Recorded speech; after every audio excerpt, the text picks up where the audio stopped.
Franklin Morse slammed the contract down on the station agent's desk, so hard the inkwell jumped. "She's not my problem," he said, not even looking at the woman sitting 20 feet away on the bench. "Contract says Thornton. Thornton didn't show. That's between them." The station agent, a thin man named Purvis, who had worked this platform for 11 years and had seen things that kept him awake some nights, glanced through the frosted window at the young woman outside the office door. She was sitting very still, the way people sit when they are trying not to let anyone see how badly they are falling apart. "Christmas Eve," Purvis said. "I'm aware of the date." Morse picked up his contract, folded it with the practiced efficiency of a man who folded contracts the way other men breathed. "She needs to be off this platform by morning. The agency's liability ends when the train stops." It stopped. "My job is done." He buttoned his coat, settled his hat, and walked past Elena Whitaker without a single glance in her direction. That was the moment. Not the train pulling away, not Caleb Thornton's absence, not the cold working its way through her wool coat. The moment Franklin Morse walked past her like she was a piece of left luggage was the moment Elena understood exactly what she was to every single person in Garnet Creek, Wyoming. Nothing. If you have ever been in a room full of people and felt completely invisible, if you have ever needed someone to just see you and had them look straight through you instead, then you already know what Elena felt on that bench. You already know why she didn't cry. Some things are too large for crying. Before we go further, if this story is already pulling at something in you, subscribe to this channel.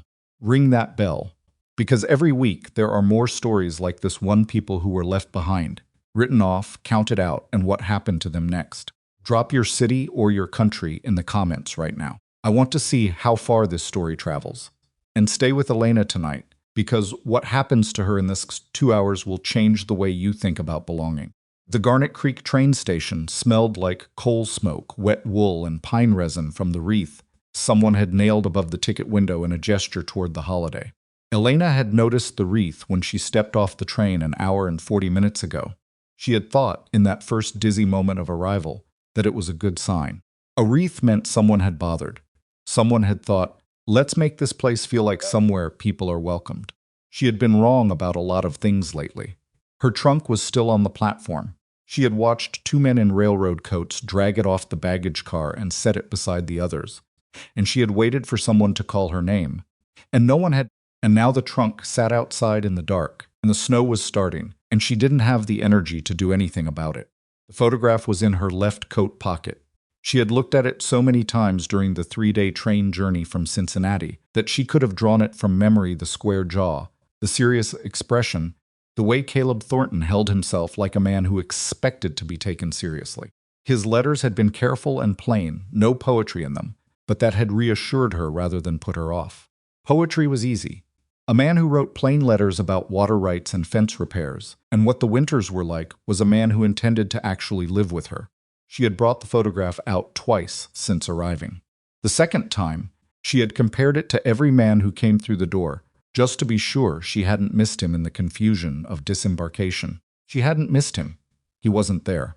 What was there? A family of 6, who had been met by relatives and swept out into the night in a cloud of embraces and shouted greetings. A traveling salesman who'd shared her rail car for the last leg of the journey, who had wished her luck with a knowing look she hadn't understood until now. Old Purvis behind his window, who was very carefully not looking in her direction. And as outside, through the glass, the main street of Garnet Creek, Wyoming, on Christmas Eve, which looked exactly like what it was, a town that had already made its plans for the evening and did not have room in them for a stranger. Elena was 26 years old. She was the third of 5 children raised in a Cincinnati row house by a father who worked the river docks and a mother who took in sewing. She had learned early that the world did not wait for you to feel ready, and she had applied that lesson her whole life. Taken the factory job at 16, sent money home, learned to read contract language at 20 because the foreman at the textile mill where she worked kept changing the terms of payment, and she needed to understand what she was agreeing to. She was not naive, she was not soft. And yet she was sitting on a bench in a train station in Wyoming at 8 o'clock on Christmas Eve, and the man she had come to marry had not appeared, and she had $14.30 in her coat pocket, and the next train east didn't leave until the 27th. She had done the arithmetic twice. 14:30 would not cover 3 nights at the hotel she had passed on her way in from the platform. Even if the hotel was inclined to take a woman traveling alone, which establishments in towns like this one frequently were not. She had a trunk full of practical clothing, her mother's recipe book, a small framed photograph of her family, and a contract from the Westward Opportunity Marriage Agency that had, until approximately 90 minutes ago, seemed like a reasonable solution to the problem of being 26, unmarried, and increasingly invisible in a city that had more women than it needed. Contract. She pulled it from her other pocket now and unfolded it in her lap. Paper was soft from handling. She had read it so many times during the planning months that the fold lines had gone fragile. Westward Opportunity Marriage Agency, established 1878. Party of the first part, Caleb James Thornton, rancher, Garnet Creek, Sweetwater County, Wyoming Territory. Party of the second part, Elena Marie Whitaker, Cincinnati, Ohio. Terms of arrangement, one-way passage west, lodging and meals upon arrival pending the ceremony. Ceremony to occur within 14 days of arrival. Pending the ceremony. She read that phrase again. Pending the ceremony. There was nothing in the contract about what happened if the ceremony didn't occur. She had not thought to look for that clause because she had not thought she would need it. The door to the station office opened, and Purvis came out. He was carrying a broom he didn't seem to need, which told her he had manufactured a reason to come talk to her. Miss Whitaker. He stopped a respectful distance away and leaned on the broom like it was a walking stick. I hate to be the one to tell you, but I'm going to need to lock up in about an hour. Christmas Eve, my wife's expecting me, of course, Elena said. Her voice came out steadier than she had any right to expect. Is there a women's hotel? A boarding house that would take... Mrs. Albright runs a boarding house on Elm. But she'll be full up tonight, I'd expect. He scratched the back of his neck. There's the church.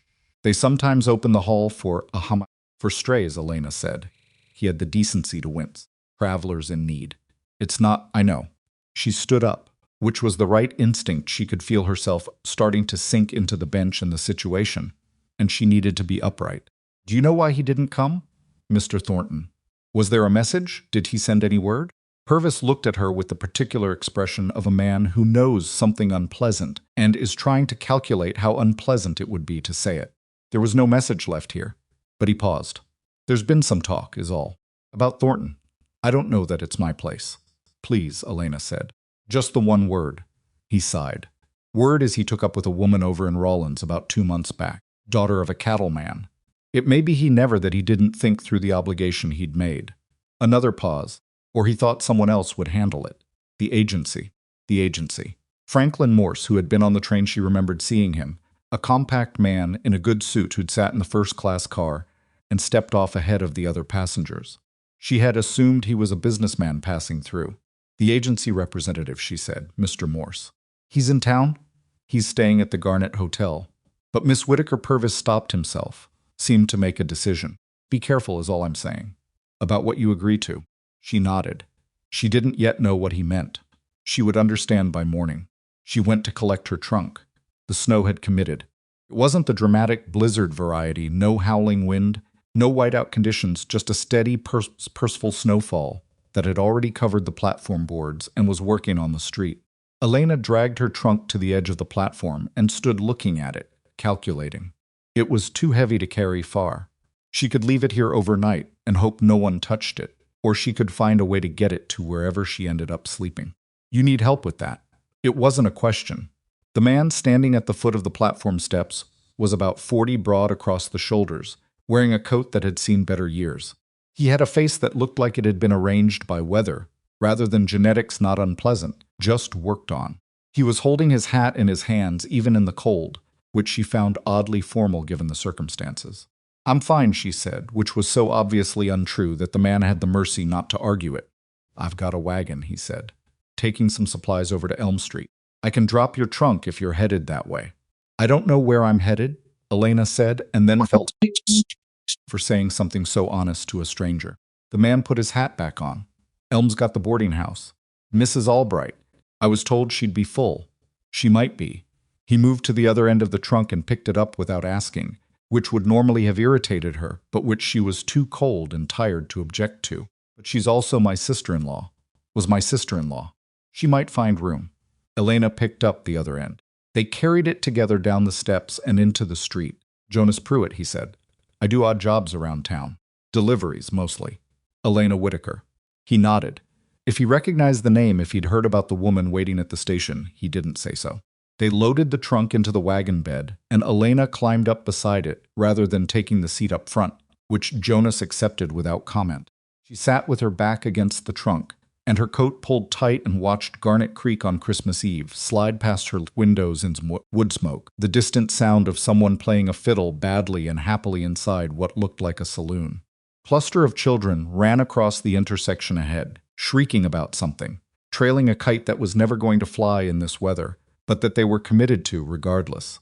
It looked, from the outside, like a town where people were warm. Mrs. Albright was a narrow woman in her late 50s who came to the door already apologizing. She had 3 families staying through the holiday, and her spare room was genuinely occupied, but she did not turn Elena away. She gave her a cot in the sitting room, access to the kitchen in the morning, and a look that contained both sympathy and assessment in roughly equal measure. You're the Thornton girl, she said. I am nobody's girl, Elena said.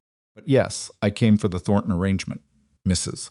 Albright's expression shifted to something more like respect. Get some sleep. Things looked different in the daylight.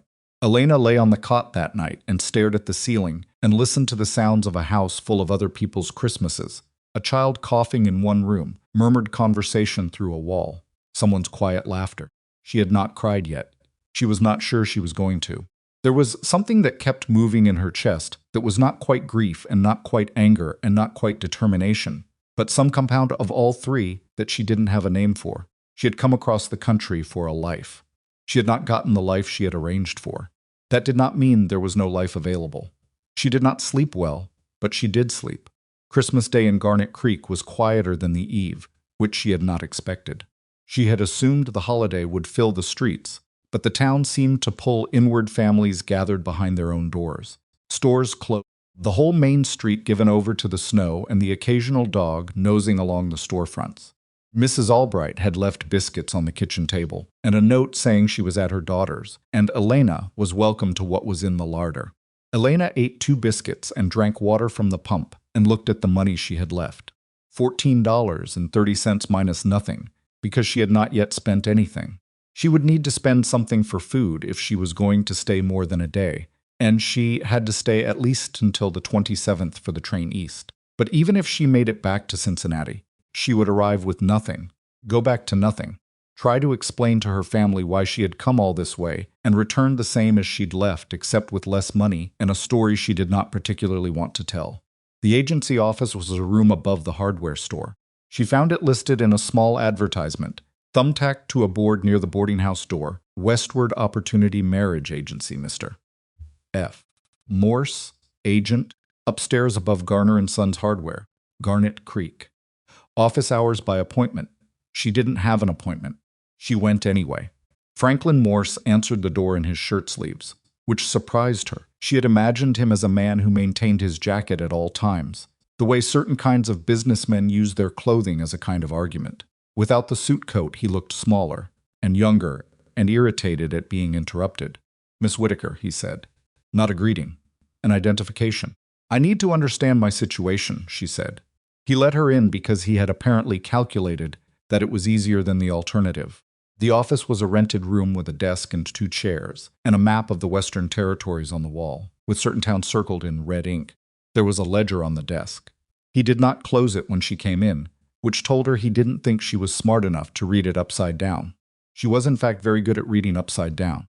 One of the things you learned when you spent years in factory offices arguing about your own pay. She could see her name in the open ledger, and next to her name a column of figures. The agency arranged your passage, Morse said, sitting behind the desk. He had the manner of a man conducting a routine transaction. That passage represents an investment. Mr. Thornton has defaulted on his agreement, which leaves the agency in a position of financial exposure. That's not my problem, Elena said. I held up my end. I came. The contract stipulates. I have the contract. She took it out and put it on his desk, turned so he could read it. Show me where it says I'm responsible for Thornton's default. He glanced at the contract.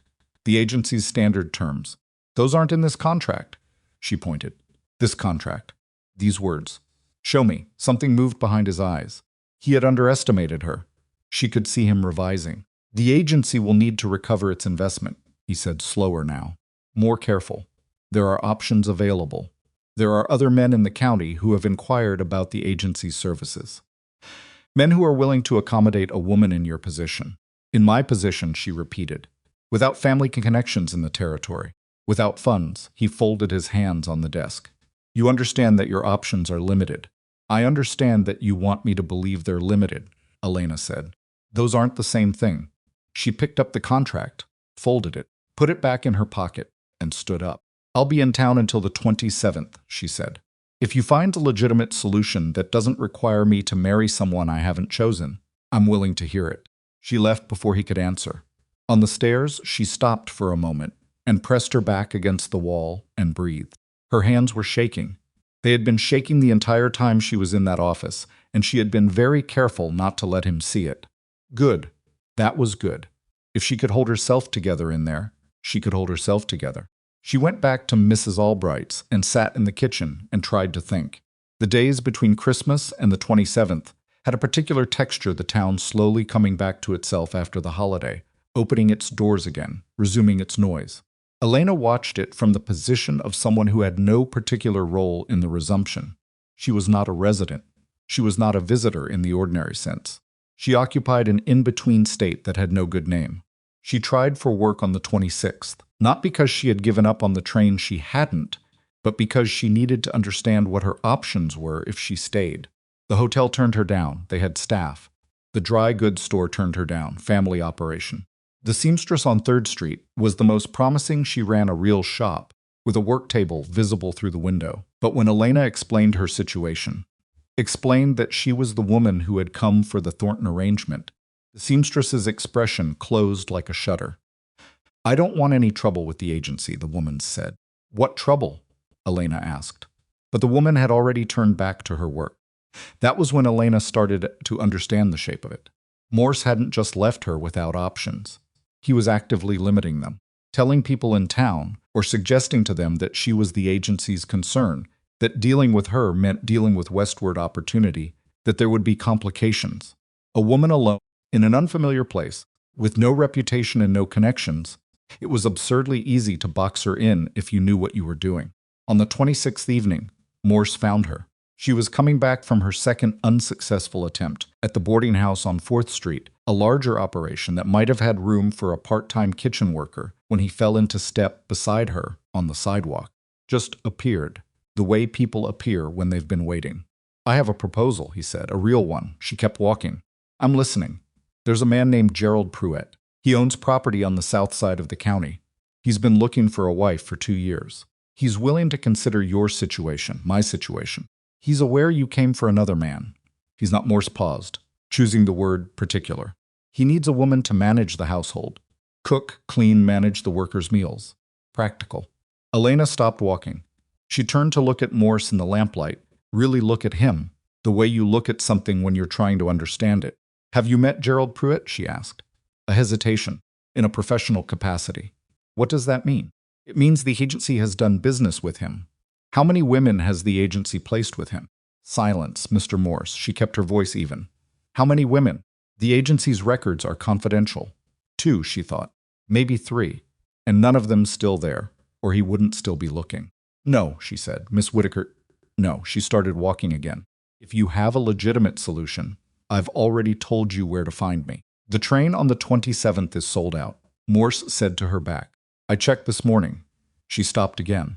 He had the grace not to smile, but she could hear the satisfaction in his voice when he continued.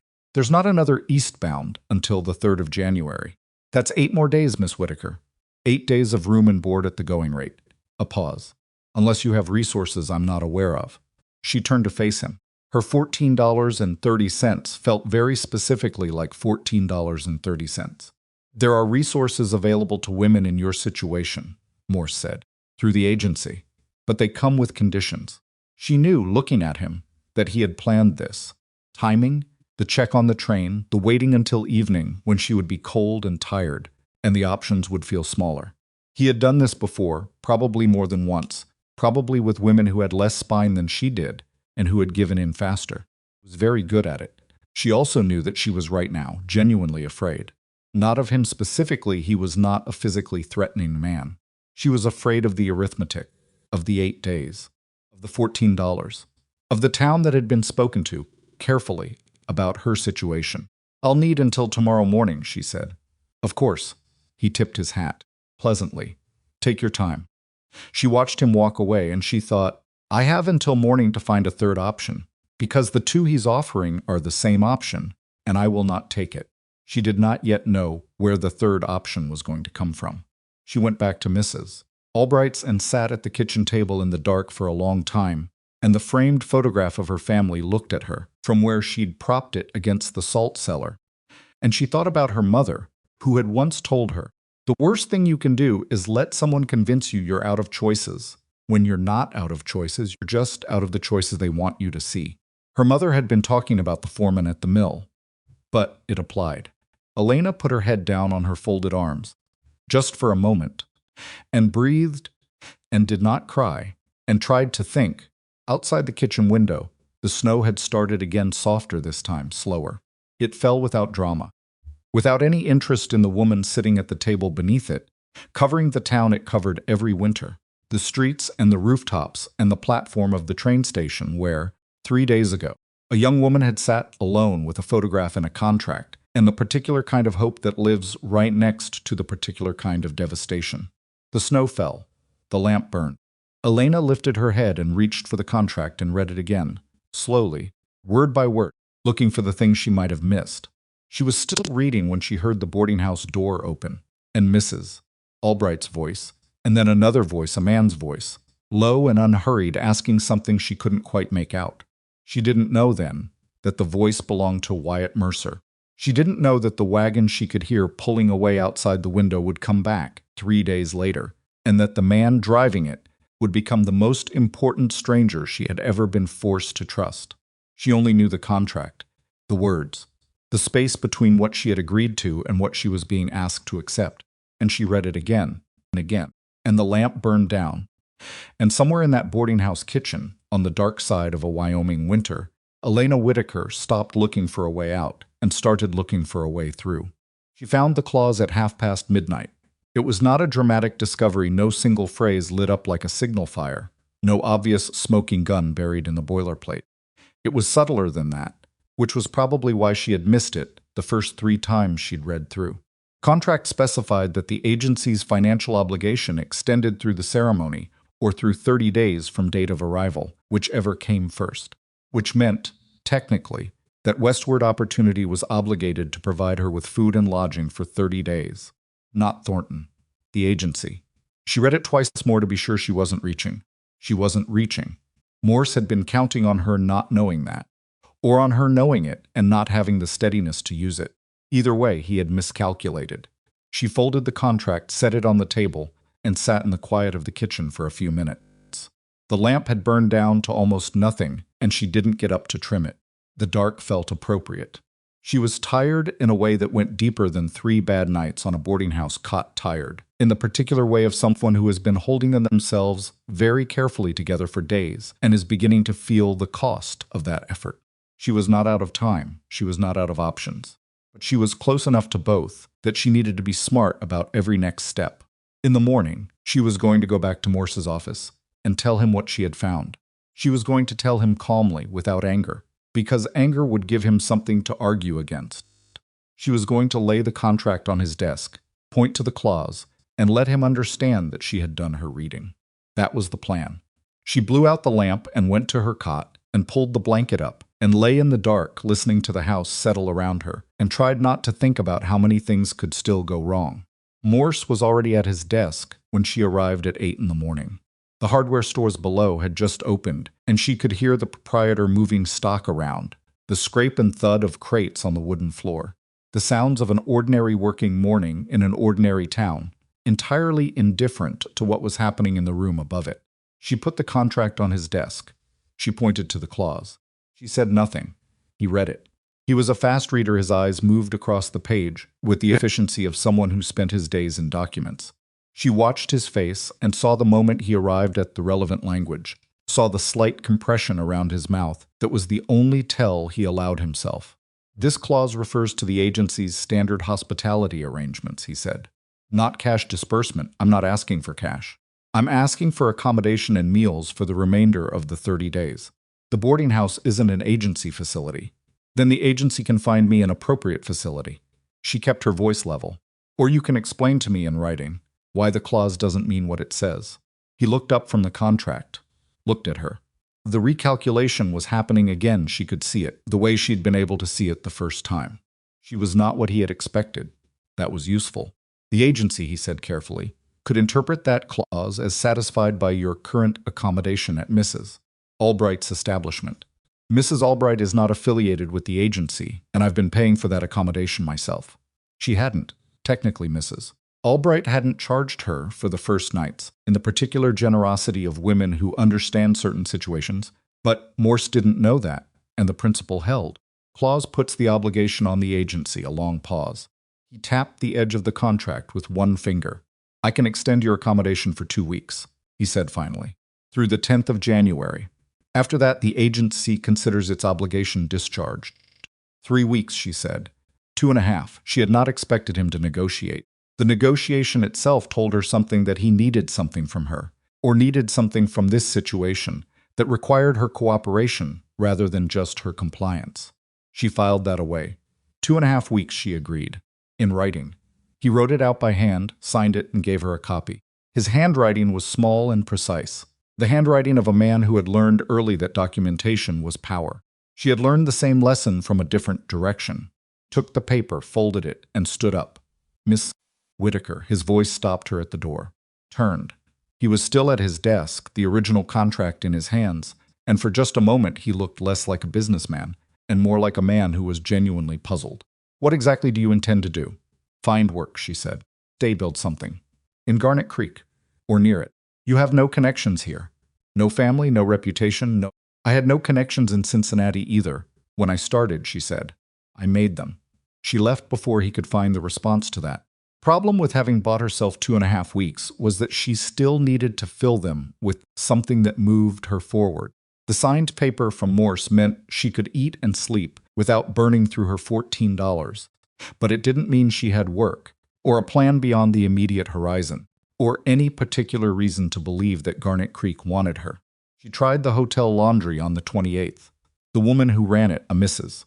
Dunbar, was not unkind, but was also not looking for help. She tried the schoolhouse. The teacher was a young man from back east who seemed startled to be approached and admitted that the school board handled all hiring and he had no authority to bring anyone on.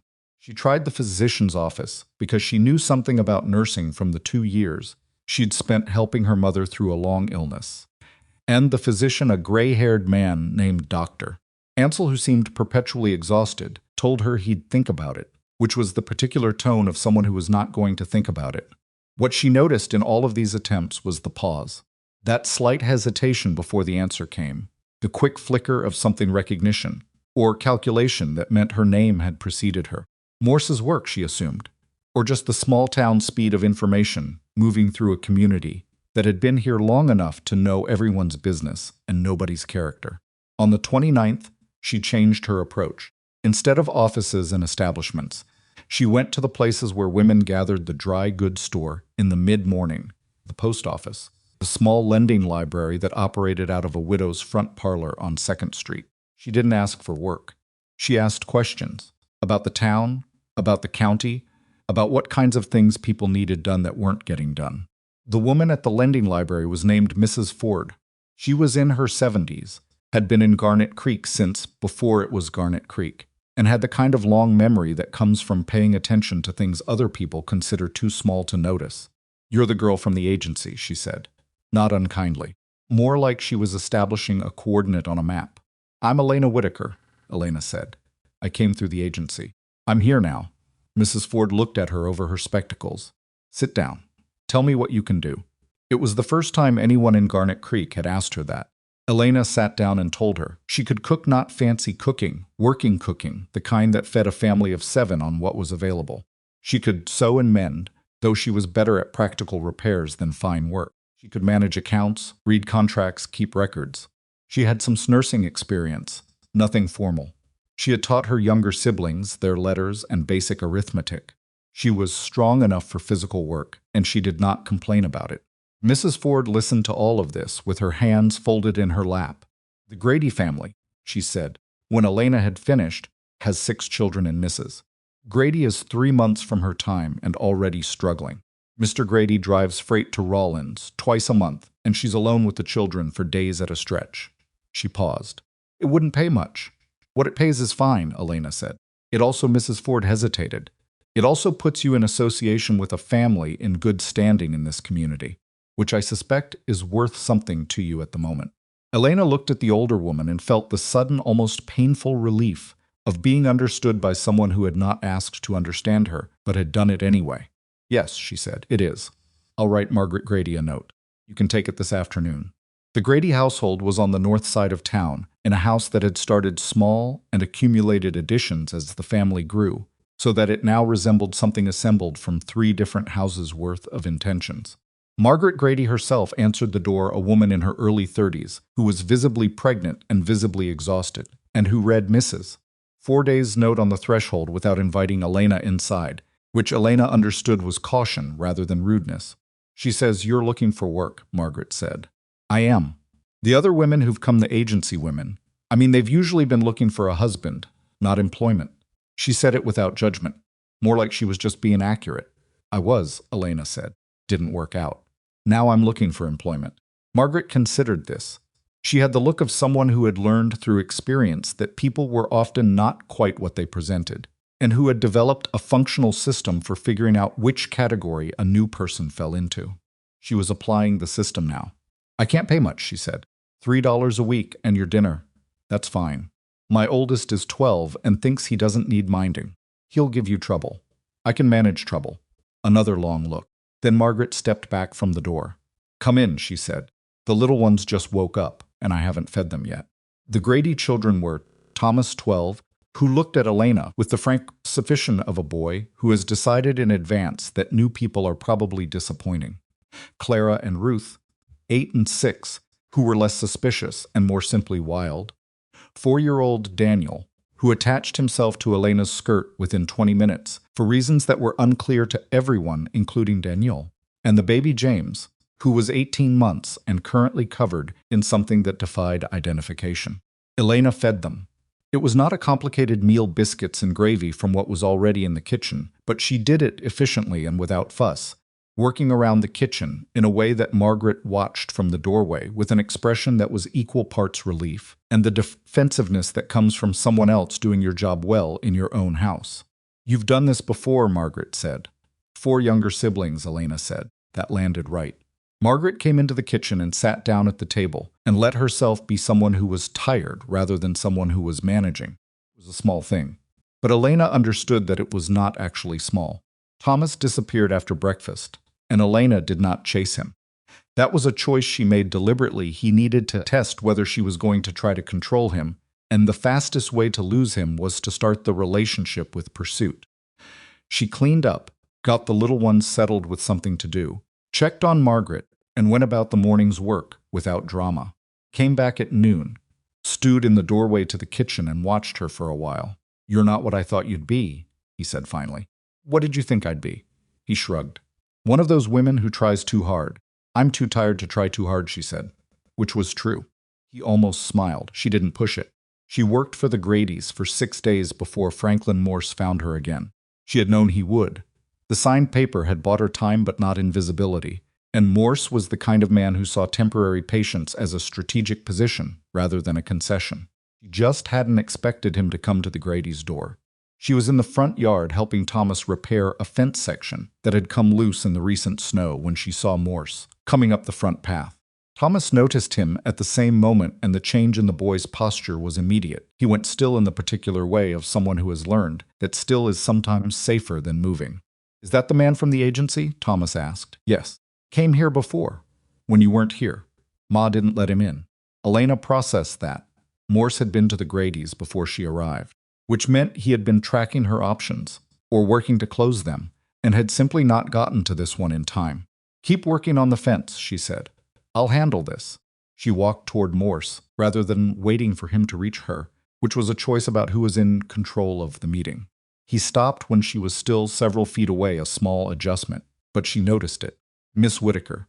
The pleasantness in his voice had an edge to it now. 6 days of her not capitulating had apparently worn on him. I wanted to check on your progress. I'm working, she said, as you can see. Yes. He looked at the house, at Thomas behind her, at the general domesticity of the scene. The Grady family. I'm acquainted with them. Good for you. A pause. Mr. Grady drives freight to Rawlins, Morse said. Twice a month. He's on that route now, I believe. He let that sit for a moment. Mrs. Grady is in a delicate condition. It would be unfortunate if she were put in a position of choosing between domestic help and the agency's goodwill. Elena went very still. Are you threatening Margaret Grady?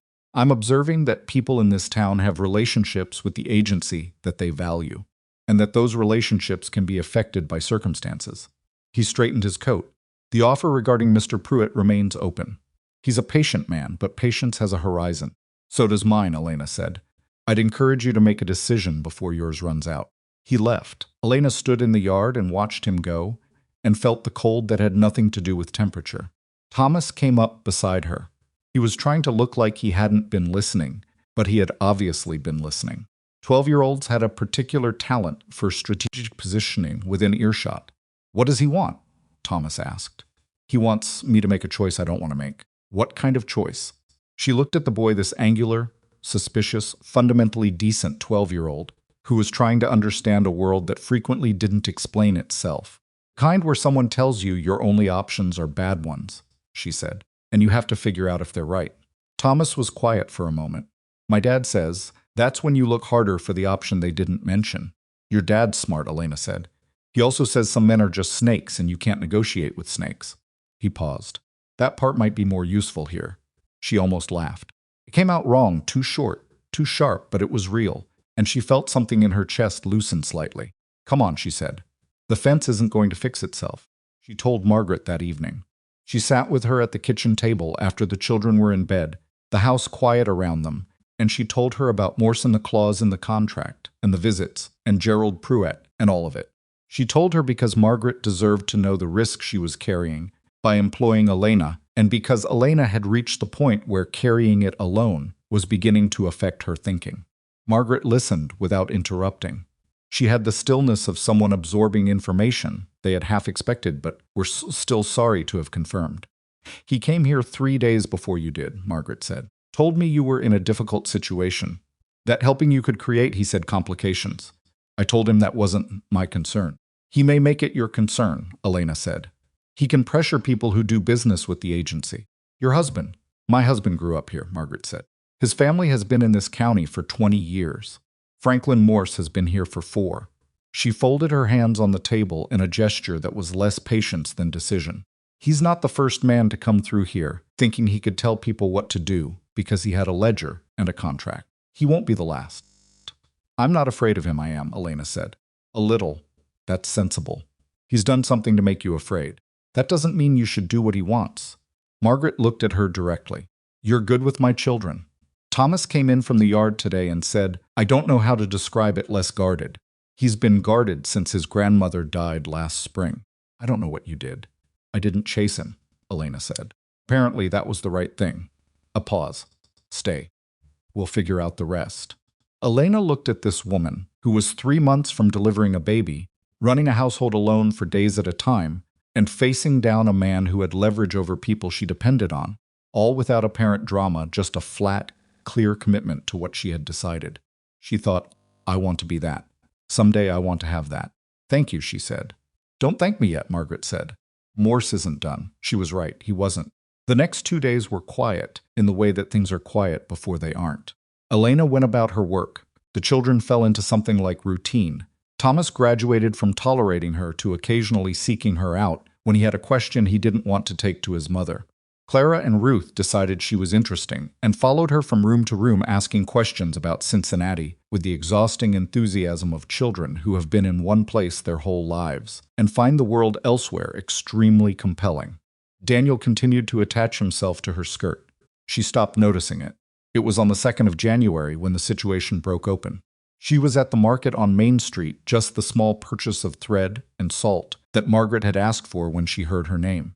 Not from Morse. from a group of women standing near the dry goods counter. She caught only fragments agency woman and Pruitt, and Morse says spoken in that particular hushed register that is not actually a whisper but performs the function of one. She kept her face still and her pace steady, and bought her thread and her salt, and went back to the Grady's and said nothing to Margaret, because there was nothing to say that would make it better. That evening a man knocked on the Grady's door.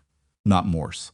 A man she hadn't seen before, large, in his 40s, with the careful dress of someone who wanted to make an impression, and the eyes of someone who was assessing rather than greeting. He asked for her by name. He said his name was Gerald Pruitt.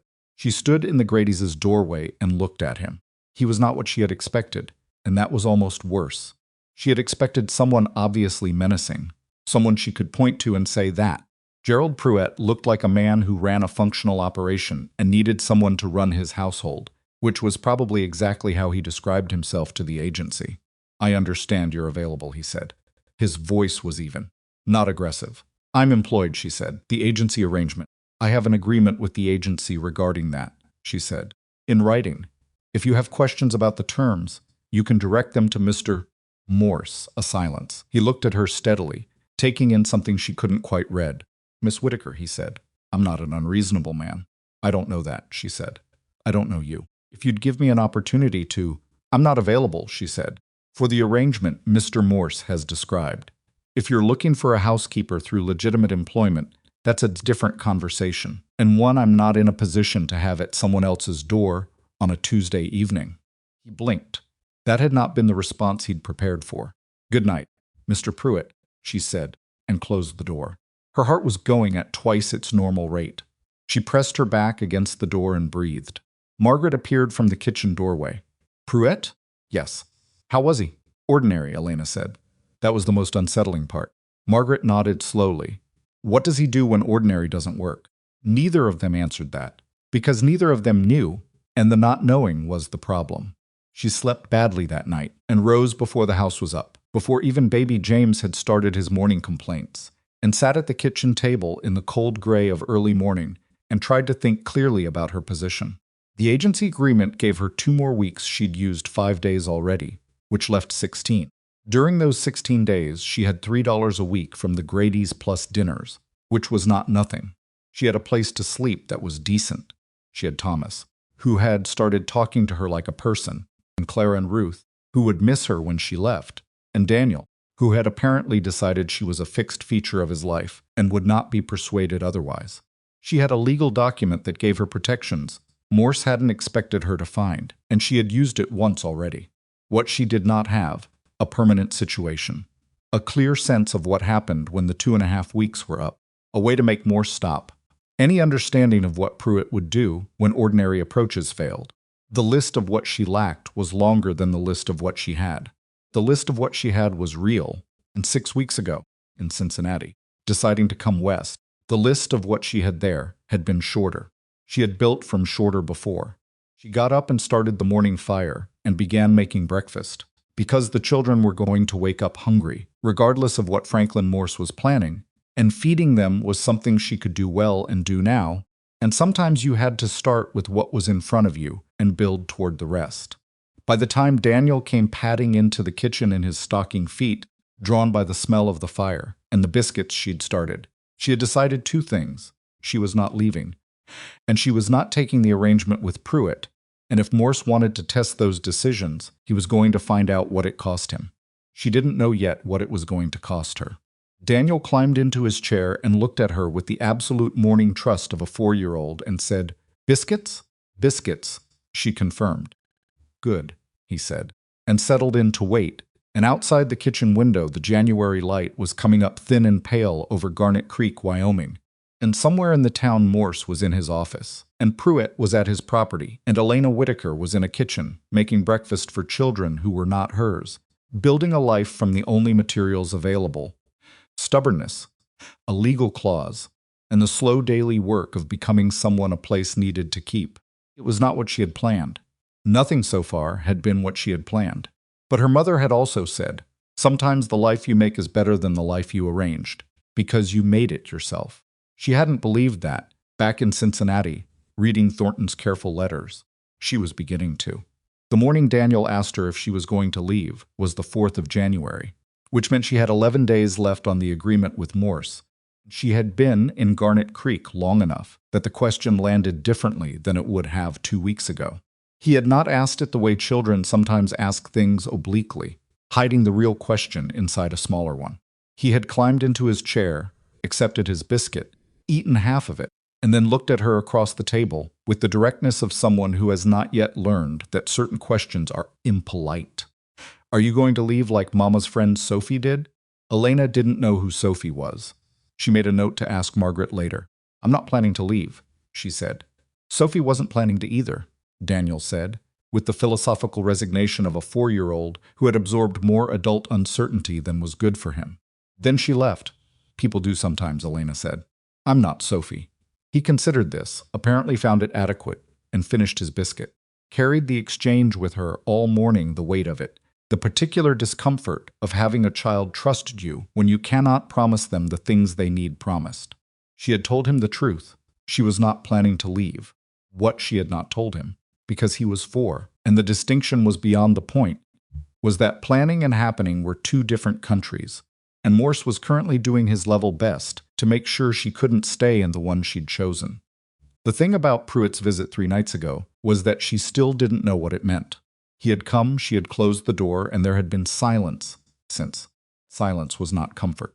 In her experience, men like Gerald Pruitt, men who were ordinary in the particular careful way, that meant they were used to getting what they wanted through patience rather than force, did not take a closed door as a final answer. They went back to the person who sent them and got new instructions. She didn't have long to wait to find out what those instructions were. Margaret's husband came home on the 5th of January, which was earlier than expected. He arrived in the late afternoon when Elena was in the backyard with Clara and Ruth, showing them how to tell a well-strung pair from a sloppy one using a length of fence wire she'd salvaged. She heard the wagon before she saw it, and then heard Margaret's voice change, that shift from ordinary conversation to something warmer and more private that meant the person arriving mattered. And then a man's voice, low and tired from the road, kept working with the girls and gave them time. Robert Grady was a solid man in his mid-30s, who looked like he'd been on the road for 4 days because he had been, and who shook Elena's hand with a careful assessment of someone who is trying to understand what has been happening in his house while he was away. Margaret had clearly told him something because the assessment had a specific quality, not suspicious exactly. More like a man trying to calibrate a situation he'd only heard one version of. My wife says you've been good with the children, he said. They make it easy, Elena said, which was not entirely true but was true enough. Thomas appeared from the side of the house, and the calculation in Robert's expression dissolved into something simpler when he saw his son. He gripped the boy's shoulder in that wordless way fathers and sons sometimes communicate whole conversations, and Thomas stood straighter, and Elena understood that whatever equilibrium she had been helping maintain in this household, Robert's return reset certain things that she had been temporarily carrying. She was glad of it. She was also unexpectedly a little sad. That was a complicated set of feelings, and she did not have time to examine them.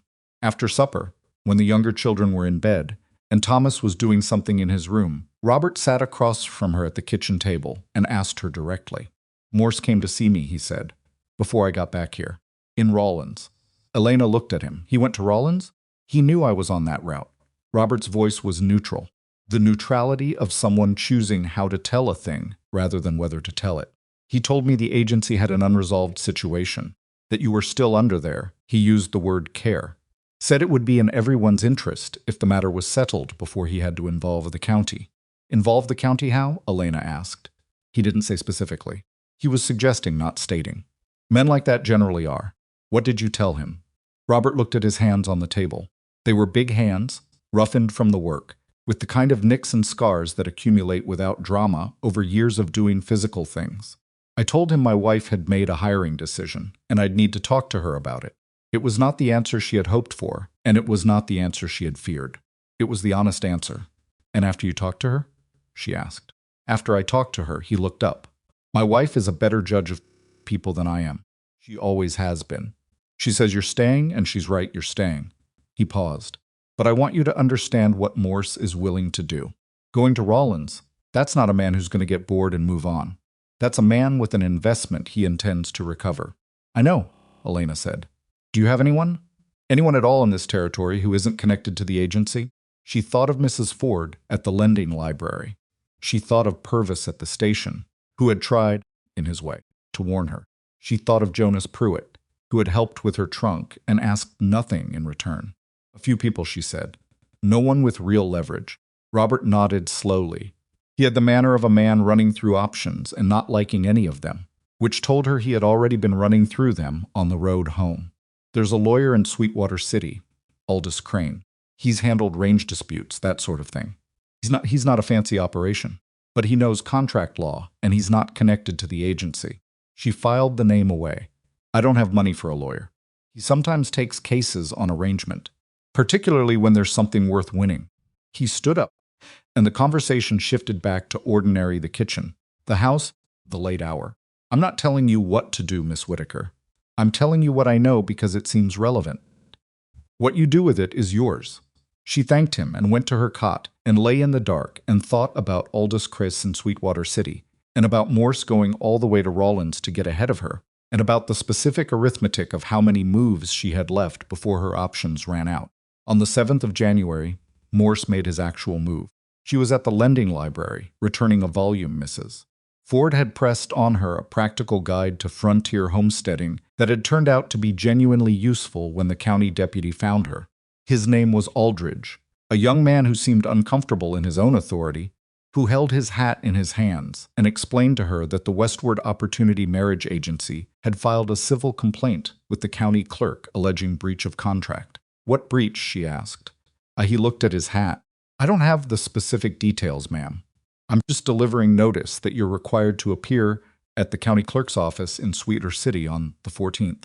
7 days. She had 7 days, Mrs. Ford, who had apparently been listening from behind her desk with the focused attention of someone who has been listening to other people's business for 70 years and gotten very good at it, appeared in the doorway. Kind of complaint? She asked the deputy, in the tone of a woman who is not asking but instructing. Agency says she owes reimbursement for travel costs, he said, and that she's in violation of her contract terms. Her contract terms, Mrs. Ford repeated with the specific inflection of someone who finds a statement deeply, fundamentally wrong. She looked at Elena. You have your contract? On my person, Elena said. Do you have that additional agreement? The one Morse signed? Also on my person. Then you have more than most people have when they walk into that clerk's office. Mrs.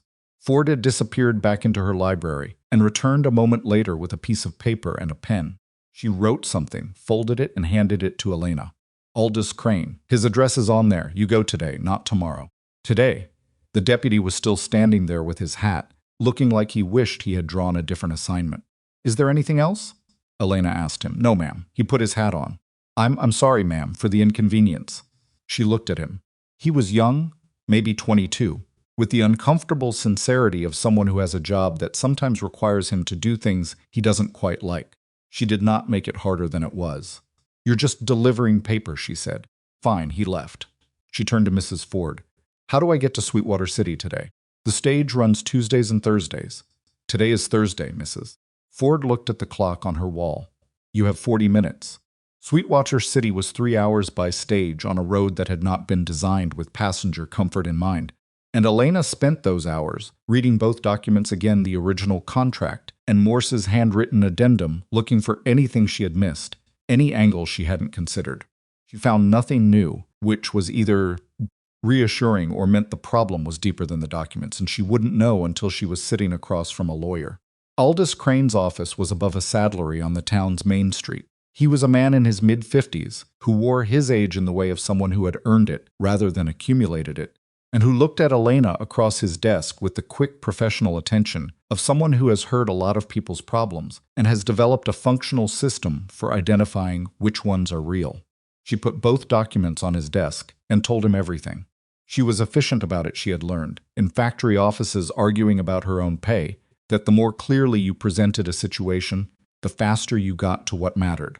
She took perhaps 8 minutes. Crane read both documents while she talked. He was a fast reader in a different way than Morse, where Morse read with his face closed. Crane read with small movements, tiny adjustments in expression that told you his mind was running. "The addendum is good work," he said when she finished. His own handwriting. His signature.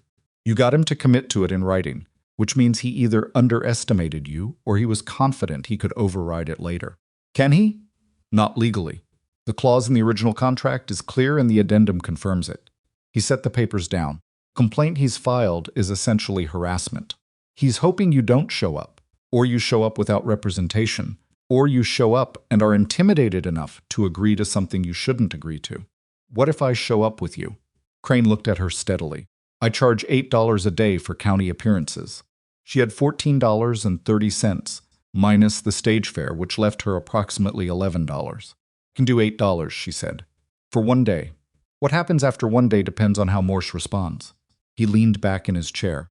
"What exactly do you want, Miss Whitaker?" "Not what you don't want. What you want." She thought about it. Genuinely thought about it. Not performing consideration, but actually asking herself the question that she had been too busy surviving to answer clearly. "I want to stay," she said, "in the county, working. Building something that's mine. I want Morse to stop having leverage over my situation, and I want Brett to understand I'm not available, and I want to be able to walk down the main street of Garnet Creek without wondering who he's talked to." Crane nodded. "That's achievable. It's not going to be clean or fast, but it's achievable." He picked up the documents again. "The civil complaint is the first thing. We deal with that on the 14th, and we deal with it thoroughly, not just responding, but making it expensive for him to continue. There are filing fees, there is my fee, and there is the fact that a public proceeding gives you an opportunity to put your documents into the record." A pause. "Once they're in the record, they're in the record. Morse can't unfile them." She understood what he was saying. He was saying, make it real.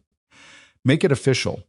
Make it something that exists outside her pockets and his office and the careful verbal maneuvering of the past 2 weeks. "I'll be here on the 14th, she said. "Come the night before," Crane said. "There's a respectable boarding house on 4th Street that misses. Crane recommends to women traveling alone. We'll go over everything in the morning before the hearing." Took the stage back to Garnet Creek that afternoon. It was full dark by the time she arrived, and she walked from the stage stop to the Grady's in the cold, going over the conversation in her mind, feeling something she hadn't quite felt since she arrived, not hope exactly, which she'd had in careful managed doses throughout, but something more structural. A framework for what came next that didn't depend on Morse's goodwill, or Pruett's patience, or anyone's charity. She had a lawyer. She had a hearing date. She had 2 documents with enough legal standing to be taken seriously. It was not much, but it was more than she'd had on Christmas Eve. She told Margaret and Robert that evening. Margaret listened with her hands folded on her belly, in the way she sometimes sat when she was taking something in, rather than responding to it. Robert listened the way men listen when they are calibrating whether they need to do something. "Crane is good," Robert said. "I've heard his name in range disputes. He's not showy, but he's thorough. $8 is fair for a county appearance," Margaret added, which surprised Elena slightly. It shouldn't have. Margaret clearly knew things about how the county worked that Elena was still learning. "The stage fare," Elena said. "Today and on the 13th. That's going to take most of what I have. We'll advance you against your wages," Robert said, and then glanced at Margaret as if checking whether that was the right call. Margaret gave him the small nod of a woman who had already reached that conclusion before he said it aloud. "Thank you," Elena said. She said it simply, without over-explaining her gratitude, which she had learned was what people actually wanted, not performance of thankfulness, but the acknowledgement itself. "You do the same," Margaret said, "for someone who needed it." Elena wasn't sure that was true yet. She hoped it would be. The 8 days between the 7th and the 14th moved in 2 different speeds. The days themselves passed slowly, with the ordinary weight of winter in a working household, and then somehow the 14th arrived before she had finished preparing for it. She had not been idle. She had gone back to Mrs. Ford, who turned out to have an excellent memory for local legal history, and who helped her understand the specific mechanisms of the county clerk's process. She had written a letter to Caleb Thornton, a careful, formal letter asking him to confirm in writing that he had broken the arrangement, which she sent to the address listed in her original contract documents, not expecting a response but needing to have sent it. She had also, on Robert's suggestion, asked Purvis at the train station to write a brief statement about what he had witnessed on Christmas Eve, the arrival, the waiting, the absence of any representative from Thornton. Purvis had written the statement without complaint, in his small, careful hand, and she had put it in the folder with her other documents. On the 12th, Pruitt came back, not to the Grady's door this time.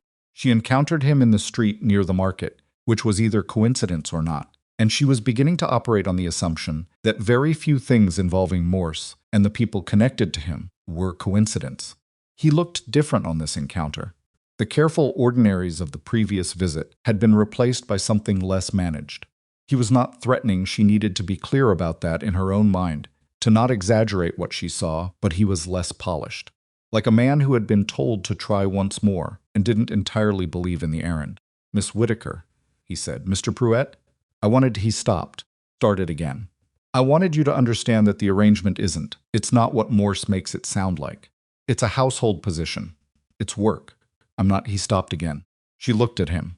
She had been watching people's faces for 2 weeks now, with the heightened attention that comes from not being able to afford to miss things, and what she saw on Pruitt's face was unexpected. It was not calculation. It was something closer to genuine embarrassment. "Mr. Pruitt," she said carefully, "why are you working with Morse?" He looked at her. "He found me women when no one else would." "How many?" A pause. "3. Where are they now?" Another pause longer. "One left after a year. One she passed. A fever in the second winter. One is still there." She stopped again. "She manages. Not she's happy. Not it's good. She manages." "I'm going to say something to you honestly," Elena said, "the way I would want someone to say it to me." She waited until he was looking at her directly. "A woman who manages isn't a wife. She's a worker in an arrangement that doesn't have the name it should have. And the way you're talking about this, the way you keep stopping yourself, tells me you know that." Pruitt was quiet for a long moment. The street moved around them, indifferent. "I'm 61 years old," he said. "The ranch it's a real place. It needs—" He didn't finish the sentence. "I know it needs something," she said. "A lot of things do. That doesn't mean it needs me specifically." A pause. "I'm appearing at the county clerk's office on the 14th regarding the agency complaint. If you're involved in that complaint or asked to appear, I want you to know that I have documentation that will make the agency's position very difficult to maintain." He absorbed that. "I'm not involved in the complaint," he said. "That's Morse's operation." "Then I'd suggest some distance between you and his operation," she said. "Before the 14th. She moved past him and continued toward the market, and she did not look back, and she was almost certain she heard him let out a long, slow breath behind her.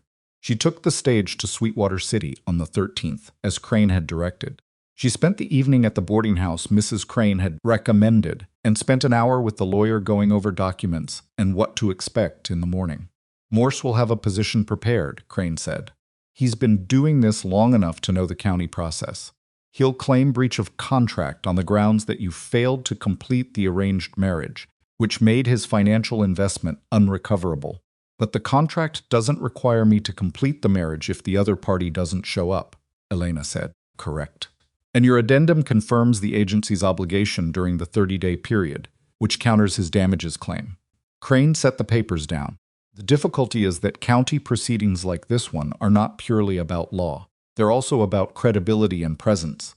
Morse has been in the county for 4 years. He's known. And I'm a woman who came on a marriage train, and whose groom didn't show up," she said. "That's how some people in that room will see it." "Yes." She sat with that for a moment. "What do I do with that?"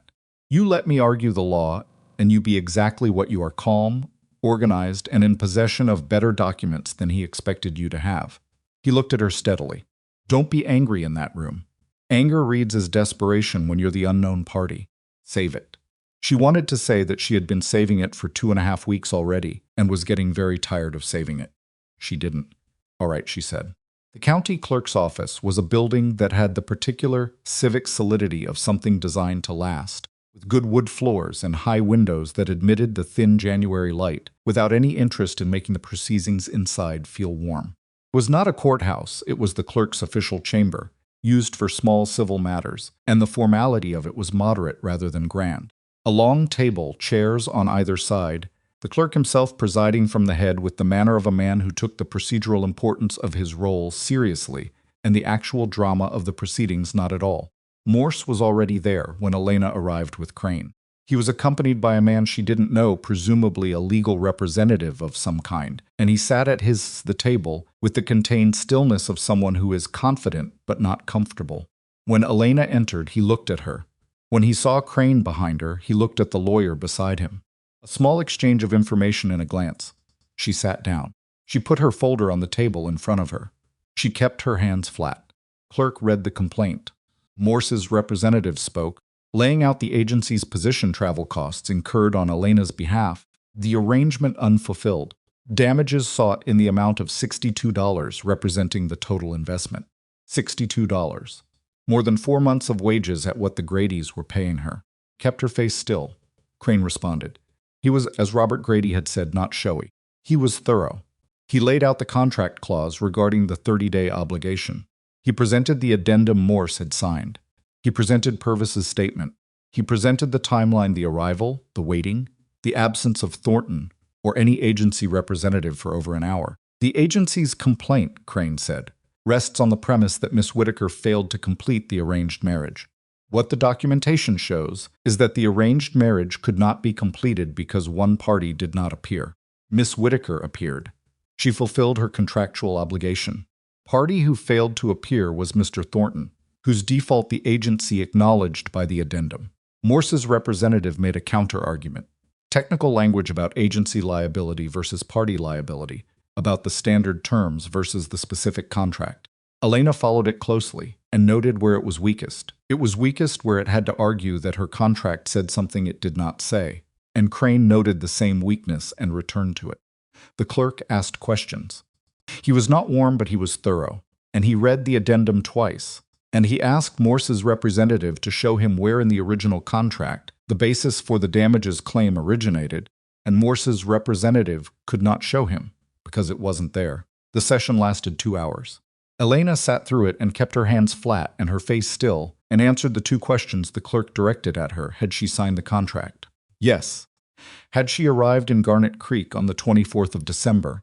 Yes, with the minimal language Crane had suggested, and nothing more. At the end, the clerk set his papers down and looked at both sides of the table. The complaint as filed lacks the contractual basis to support the damages claimed, he said. The agency's obligation under the original contract clause and the addendum is confirmed. The complaint is dismissed. Dismissed. She heard the word and it took a moment to land. Not because she hadn't understood it was possible, but because 2.5 weeks of managing fear is its own kind of weight, and having it lift was not the clean relief she might have expected. It was more complicated, a release that hurt a little on its way out, the way a held breath does when you've been holding it too long. Crane was gathering papers. Morse was speaking in a low voice to his representative and not looking at her. She looked at him anyway, because she had earned the right to look. He was a smaller man than he had seemed in his office 3 weeks ago. Not in any physical sense. Just smaller than the problem she had spent those weeks working against. She stood up. She picked up her folder. She followed Crane out of the clerk's chamber and into the January air, which was cold and ordinary and had the specific quality of outdoors after a long time inside. That's the first one, Crane said. There'll be more? There might be. Depends on how Morse takes this. He looked at her. That, he gestured back at the building, is in the record now, which means the next time he tries to file something, the clerk already knows the shape of his arguments. She understood the record, the paper that existed now in the county's files, with her documents attached, her name attached, her presence in this county attached to something official and legitimate and not dependent on anyone's goodwill. She had not cried in Garnet Creek. She had not cried through Christmas Eve, or the long cold days after, or the 2.5 weeks of maneuvering, or the morning Daniel asked if she was going to leave. She did not cry now. But something in her face must have shifted, because Crane looked at her with the particular expression of a person who has won a case and is watching the winner understand what they've won, and he said nothing, which was exactly right. She paid him $8 from what remained of her money. She had $3 and change left. It was enough. Caught the afternoon stage back toward Garnet Creek. The stage made a stop in a town called Millhaven, roughly halfway, to change horses and let passengers stretch. Elena got off and stood beside the road in the cold and watched the hostlers work and thought about what came next. Complaint was dismissed. That was real. But Crane was right that it might not be the end of Morse's interest in her situation. He had an investment, not just the financial kind, in managing outcomes, and she had now twice frustrated that management. Men like that did not always cut their losses and move on. Sometimes they pivoted to something she hadn't anticipated. She was still thinking about this when the stage driver told them to load up, and she climbed back in, and the stage moved back onto the road toward Garnet Creek. There was another passenger in the stage now, a man who had boarded at Millhaven, tall, wearing a coat that had been good once and been used hard since.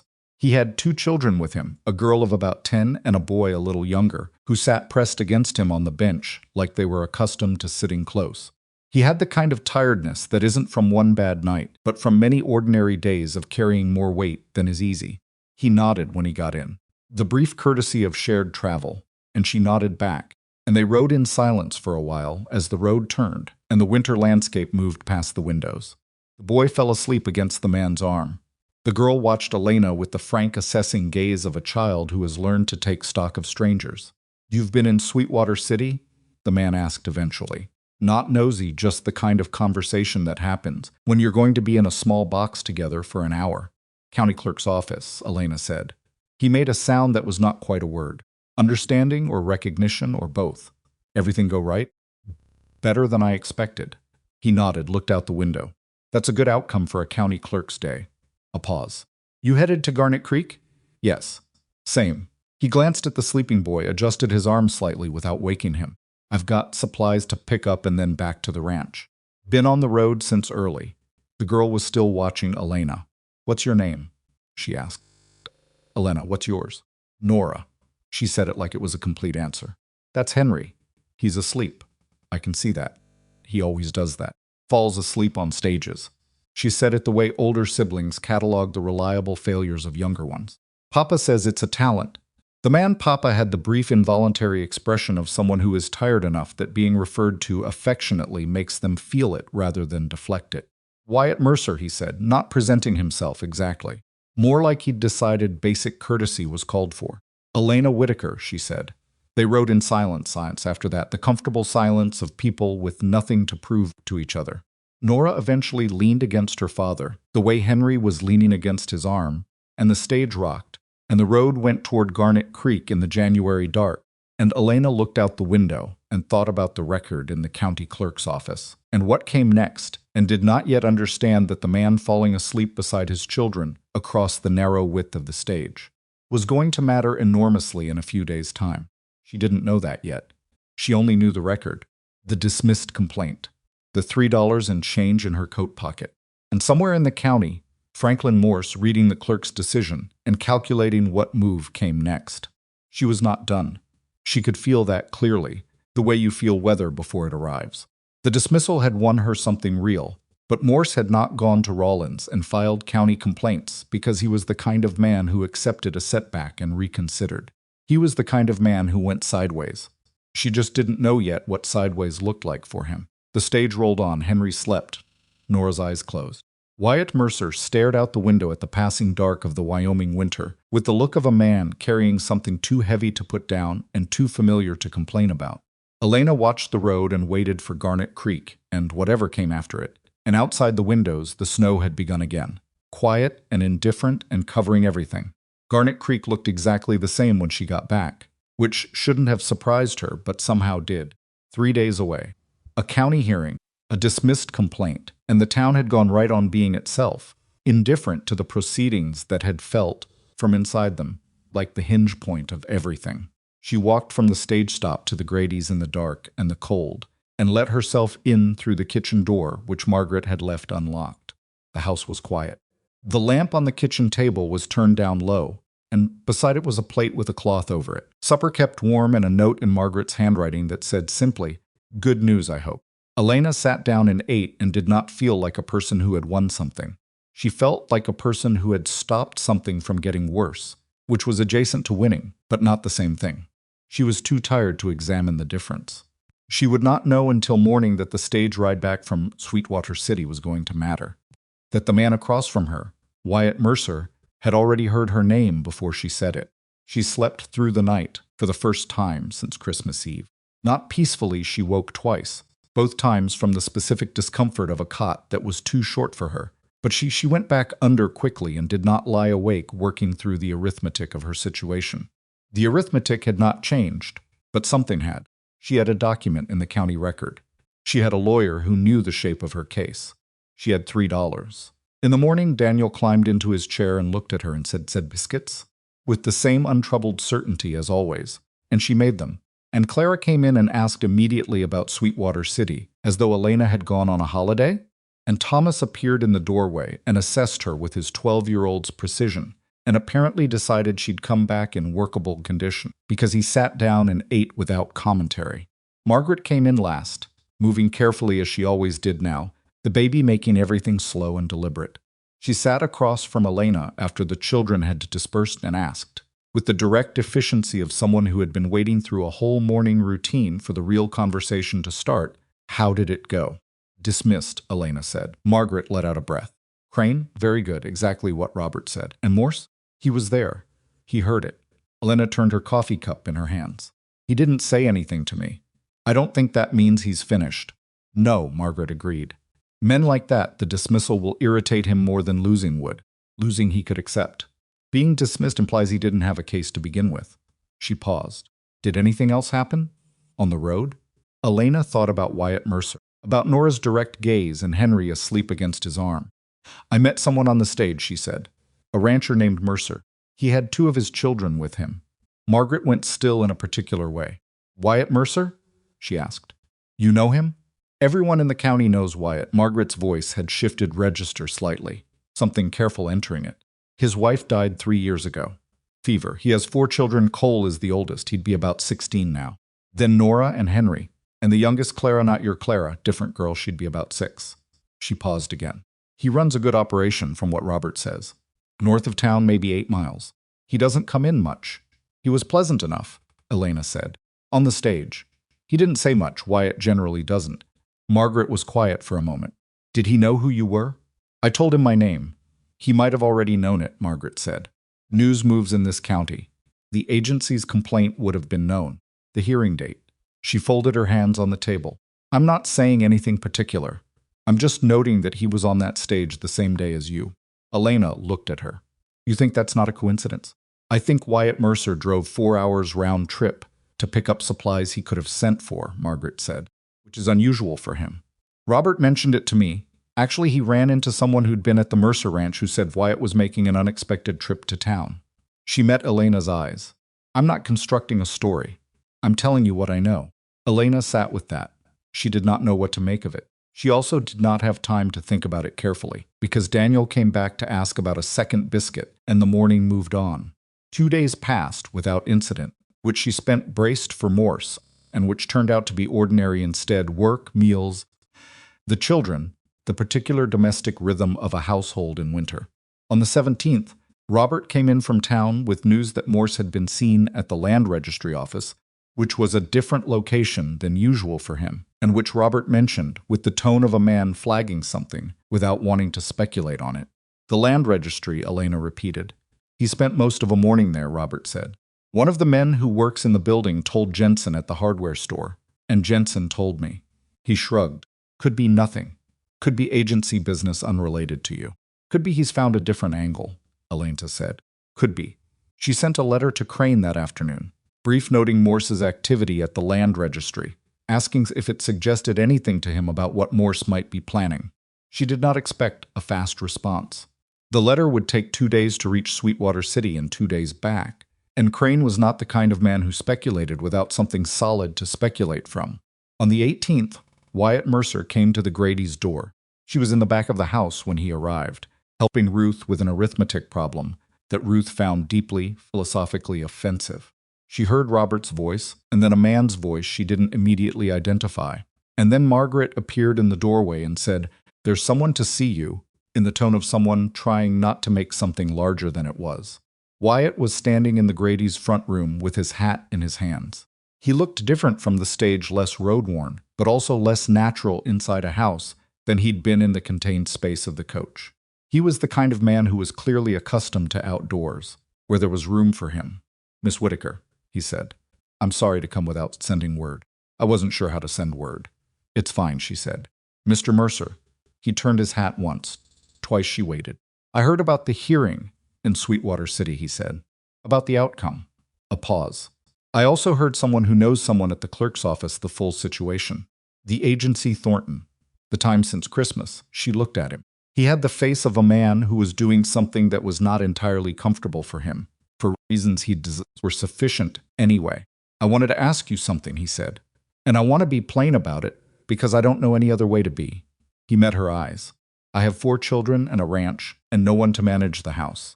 I've been managing it badly for 3 years. I'm not looking for a wife in the way the agency looks for a wife. I'm asking if you'd consider coming to work at the ranch as a housekeeper, cook, someone to be there when I'm not. Elena was quiet. It pays, he said, and named a figure that was higher than what the Grady's paid, which she suspected was deliberate. It's not a social situation. You'd have your own room, your own privacy. My children need someone who isn't trying to be their mother. She thought about Margaret's observation about the stage, about the supplies that could have been sent for. Why did you go to Sweetwater City the day of my hearing? She asked. He blinked. It was the question he hadn't prepared for, which told her it was the right question. Nora, he said after a moment. She needed things from the dry goods there. They carry a particular thread her mother used. She wanted more of it. It was possibly true. It was also very specifically true in a way that could be covering something adjacent. Mr. Mercer, she said, I'll tell you what I told you on the stage. I'm Elena Whitaker. I came here on an agency arrangement that failed. I have been working for the Grady's for 3 weeks and I intend to stay in this county. A pause. I'm not opposed to your proposal, but I need to know what it actually is before I say yes to it. I just told you what it is. You told me the practical terms. I want to know what you're expecting from it. He held her gaze. The hat had gone still in his hands. Someone competent who'll stay, he said. That's it. Someone who's not going to leave when it gets hard. A beat. My last housekeeper left after 6 months. The one before that lasted 8. They both left because the situation was because it got complicated. Complicated how? A pause. The honest pause of someone deciding whether to actually be honest. Cole, he said, my oldest. He doesn't accept people easily. He's been difficult. Both women said he made the situation untenable. She thought about Thomas Grady, who had also been difficult, who had come around because she had not chased him. How old is Cole? 16. 17 in March. And he's been running things in the house since his mother died? Wyatt looked at her, more or less. Then he'll see whoever comes in as a threat to that, she said. That's not complicated. That's predictable. Something shifted in his expression. Not quite surprise, closer to recognition. The look of someone hearing something they had sensed but not articulated. Possibly, he said. I'm not saying I can manage it. I'm saying it's understandable. She looked at him steadily. I'll come for a week. Trial basis. I want to meet the children before either of us commits to anything. He nodded. That's fair. When? Whenever you're able. She glanced toward the back of the house, where she could hear Ruth still arguing with her arithmetic. I need to give the Grady's proper notice, and I need to talk to Mrs. Grady, of course. He put his hat back on, and the gesture seemed to signal that the difficult part of the conversation was over, and he was back in territory he knew how to navigate. Come back the day you're ready. After he left, Margaret appeared from the kitchen doorway. She had not been listening, or if she had been listening, she was kind enough not to show it. A week's trial, Elena told her, to see if it's workable. Margaret nodded slowly. Robert respects him. She paused. Cole is a problem. I know. No, Margaret hesitated. He came into town last spring. Had a fight with a man at the supply store. Real trouble, nearly cost his father a business relationship. He's not just difficult, he carries something. Wyatt doesn't always see it clearly, because Cole is so much like him. Elena absorbed that, the way you are sometimes too close to see. Yes. Margaret looked at her with the frank, tired gaze of a woman who had managed enough complicated things to be done with pretending. I'm not trying to frighten you off. I'm making sure you go in knowing what I know. That's what I'd want, Elena said. I know. She turned back toward the kitchen. Come tell the children yourself. Don't let me do it. Daniel cried. Not performatively the real kind. The kind that comes from the gut of a 4-year-old who does not have the language for what he is feeling, and so puts it all in his face. Elena held him and said she was not leaving the county. She was going to a different house. She would come and visit, which were all true and all insufficient to him, and she accepted that and held him anyway. Henry, whom she had met once on a stage, would have recognized something in Daniel's face. Thought about that. Clara and Ruth accepted the news with the pragmatism of children who have learned that adults make decisions that affect them without always explaining why, and extracted a promise that she would write them letters, which she gave. Thomas said nothing for a long time. Then he said, "Is it because of that Morse man?" And she said no. It's a different opportunity. And he looked at her with 12-year-old's unflinching accuracy and said, "You found somewhere you're more needed." And she said something like that, and he nodded like that made sense to him, which it probably did. She spent her last evening at the Grady's sitting with Margaret in the kitchen after Robert had gone to bed, just the two of them with the lamp and the quiet. "If it doesn't work out at the Mercer place," Margaret said, "you come back. You'll have your own baby by then. You won't need." "I'm saying you come back," Margaret said. "Not because we need the help, because you'd be welcome." Elena looked at this woman who had opened her door and her household and her table and her confidence, and felt the specific weight of gratitude that has nowhere adequate to go. "I'll be fine," she said. "I know you will," Margaret said. "That's not why I said it." Wyatt came for her on the 20th, with a wagon and the two children she'd met, Nora and Henry, in the back. Nora watched Elena with the same frank assessment she'd applied on the stage. Henry had apparently recovered from his talent for falling asleep and was currently very awake and examining everything with the energy of a 7-year-old who has been in a wagon for an hour and is ready for something to happen. The ranch was 8 miles north of Garnet Creek, which in January meant a cold ride on a road that was more suggestion than fact, the wagon finding its way through ruts frozen solid. Elena sat beside Wyatt on the bench, and they did not talk much. She was not a person who felt the need to fill silence, and he clearly wasn't either, and the children in the back compensated for both of them. "Do you know what to expect?" Nora asked at one point, addressing Elena directly over the back of the bench. "Roughly," Elena said. "Your father told me some. Did he tell you about Cole?" "Nora," Wyatt said. "She should know," Nora said, with the moral authority of a 10-year-old who has decided truth-telling is her jurisdiction. "Cole's going to make it hard. He always does." "People usually have a reason," Elena said. Nora considered this. "His reason is that he's scared," she said. "He doesn't act scared, but that's what it is." She said it with the clinical matter-of-factness of a child who has thought about it more than she should have had to. Wyatt did not respond to this, and his jaw had gone slightly tight, which told her that what Nora had just said was accurate, and he knew it, and it was not a comfortable thing to know. The ranch came into view as the road crested a low rise not dramatic, not the sweeping prospect of something made for a painting. A working operation that had grown in pieces as it needed to. The main house with additions, a barn, outbuildings in various states of repair, smoke rising from the house chimney. The kind of place that showed you immediately what had been attended to and what had been let go. What had been let go, the kitchen garden fence. One section collapsed. The wood stacked on the side of the house was low and would need replenishing. A window shutter on the second floor was hanging at an angle that would be a problem when the next wind came through. What had been attended to? The barn was solid. The horses in the corral were well kept. The main structure of the house was sound. It was a place where a man had been doing the important things and letting the rest accumulate. She understood it. Cole was waiting on the porch. He was tall for 16 taller than his father, or nearly with the kind of face that hadn't quite settled into what it was going to be, still carrying the sharp edges of adolescence alongside the angles of what was forming underneath. He had his arms crossed and the particular stillness of someone who has decided in advance how they feel about a situation. Wyatt got down from the wagon. "Cole, this is Miss Whitaker. She's going to be staying with us for a trial period." Cole looked at Elena. He did not offer his hand. He did not say anything. She did not push it. She got down from the wagon and looked at the house and said to Wyatt, "Where would you like me to start?" She felt Cole recalibrate slightly. He had expected something introduction, appeal, effort to win him over. The redirecting of attention to practical things was not what he'd anticipated. "Kitchen," Wyatt said. "There are supplies in the wagon." "Cole, I'll get them," Cole said, and moved past Elena without looking at her, going to the wagon with the efficient purpose of someone who would rather do physical work than stand there. Nora slipped past her into the house. Henry had already vanished around the side of the barn in the way of 7-year-olds, who have discovered that a barn contains more interesting things than the conversation happening near the house. The youngest Clara, not the Grady Clara, as Margaret had specified, appeared in the doorway.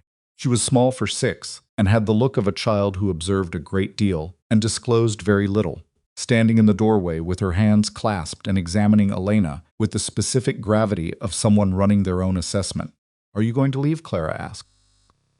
"Not today," Elena said. Clara considered this. It was not the answer she'd hoped for, and not the worst answer she'd received, apparently, because she stepped back from the doorway to let Elena in.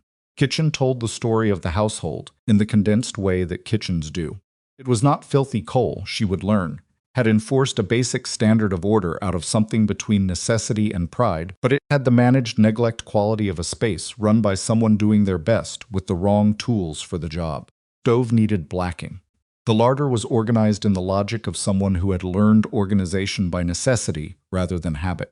The shelving was functional, but 2 of the boards needed resetting. She did not say any of this. She looked, noted, and began. Wyatt showed her room small, at the back of the house, with a window that looked out toward the barn.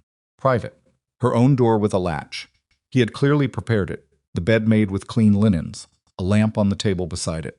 Put her bag down and came back to the kitchen and got to work. Supper that first evening was a test, and everyone at the table knew it, which is the worst condition under which to cook. She made what she could from what was in the larder, a beef stew with the last of the winter carrots and a loaf of bread, simple and solid, and put it on the table and sat down and waited to see what happened. Nora ate with enthusiasm. Henry ate with the singular focus of a 7-year-old encountering something better than what he'd expected. Clara ate carefully, watching Elena from the periphery of her vision without appearing to watch. Wyatt ate without comment, which she read as neither positive nor negative. Cole ate in silence for several minutes and then said, "The bread's underproofed." It was. The kitchen was cold and she hadn't had enough time. "Yes," she said, a pause. He had expected either an argument or an apology. Neither. "The stew's all right," he said. Eventually, in the tone of someone making a concession they hadn't intended. "Carrots are nearly done," she said. "I'll need to order more through town." "I handle the orders," Cole said. "Then I'll give you a list," she said. He looked at her. She met his eyes without any particular agenda in her face, not challenge, not warmth, just presence. He went back to his stew. It was not peace. It was not a beginning of peace. But it was a first supper at a table she didn't know, and it had ended without anyone leaving it early. The days that followed were the most physically demanding of her time in Wyoming. The Grady household had been work, real work, but it was town work limited space. Children she could manage in a contained area, proximity to everything the town offered. The Mercer Ranch operated on a different scale. 8 miles from Garnet Creek in January was 8 miles, and what wasn't on the property wasn't easily accessible, and the property was large enough that the daily maintenance of it, the feeding and cleaning and cooking and repairing and keeping, was genuinely consuming. She learned the rhythms by watching. Wyatt and Cole were out before light, working the livestock. Nora got Henry and Clara up and moving in the mornings, which was more work than it sounded, particularly where Henry was concerned. By the time Elena had breakfast ready, the household was in motion. Cole watched her constantly, not malevolently, more the way you watch something you're not sure whether to trust, looking for the evidence that will make the determination. Caught him several times stopping in the kitchen doorway when he thought she wasn't facing him, just observing. She never acknowledged the observation. She just went about what she was doing. On the 3rd day, she found him in the kitchen at 5 in the morning, before anyone else was up. He was sitting at the table with the account ledger open. She had seen it the day before on the shelf where he kept it, and understood immediately that this was where the household management actually lived. He looked up when she came in and did not close it. "I wanted to go over the supply situation," he said, preemptively as if she'd asked. "Before you made a list." "All right," she said, and sat down across from him, and he turned the ledger and showed her. It was meticulous. His columns were clear, his figures accurate, his system for tracking what had been spent, and what remained coherent and careful. She recognized in it the work of someone who had taught himself an adult skill because no one else was going to do it. "This is good," she said, and meant it. He looked at her, checking for condescension. "He didn't find it, Mrs. Eames. She was the housekeeper before she had her own system," he said. "Conflicted with mine. We couldn't agree on who was in charge of what." "I don't need to be in charge of the ledger," Elena said. "You clearly have it, but you'll need to know what we can spend. Then show me what we can spend, and I'll work within it." She looked at the figures. "The flour is low. The sugar's almost gone. We need salt and soap, and I'd like to plant the kitchen garden. It's going to take some investment in seeds, but it'll return it by summer." He went through the list with her, item by item, with the focus of someone for whom this was a serious exercise. She matched his seriousness with her own, and did not treat it as a negotiation between adults and a child. It was not. He had been running this household for 3 years. He deserved to be taken seriously. When they had finished, he closed the ledger. He did not move to get up. The last one, he said. Miss Talbot. She tried to get my father to she wanted to change things, the way the house ran, the way I was managing things, a pause. She went to him directly. About me. She went around you, Elena said. Yes, I won't do that, she said. If I have a problem with how something's being done, I'll tell you first. He looked at her steadily. The same assessment he'd been running since the porch. Why? Because you're the one doing it, she said. And because going around people is only effective if you don't care whether they trust you afterward. I care. Something moved in his face. Not softening exactly, more like a tension that had been held for so long it had become ambient, and some part of it had just eased slightly. He got up and went to start his morning, and she got up and started the fire. Morse arrived on the 23rd. She was in the yard, rehanging the loose shutter she had recruited Henry to hold the ladder, which he took seriously with the whole-body commitment of a 7-year-old, given an important job when the wagon came up the road. She knew it was Morse before she could see his face, the same way you know certain approaching weather. Came down the ladder. Henry looked at the approaching wagon, and then at her face, and apparently read something in it, because he moved closer to her without being asked. Wyatt came around from the barn. Morse pulled the wagon up and got down.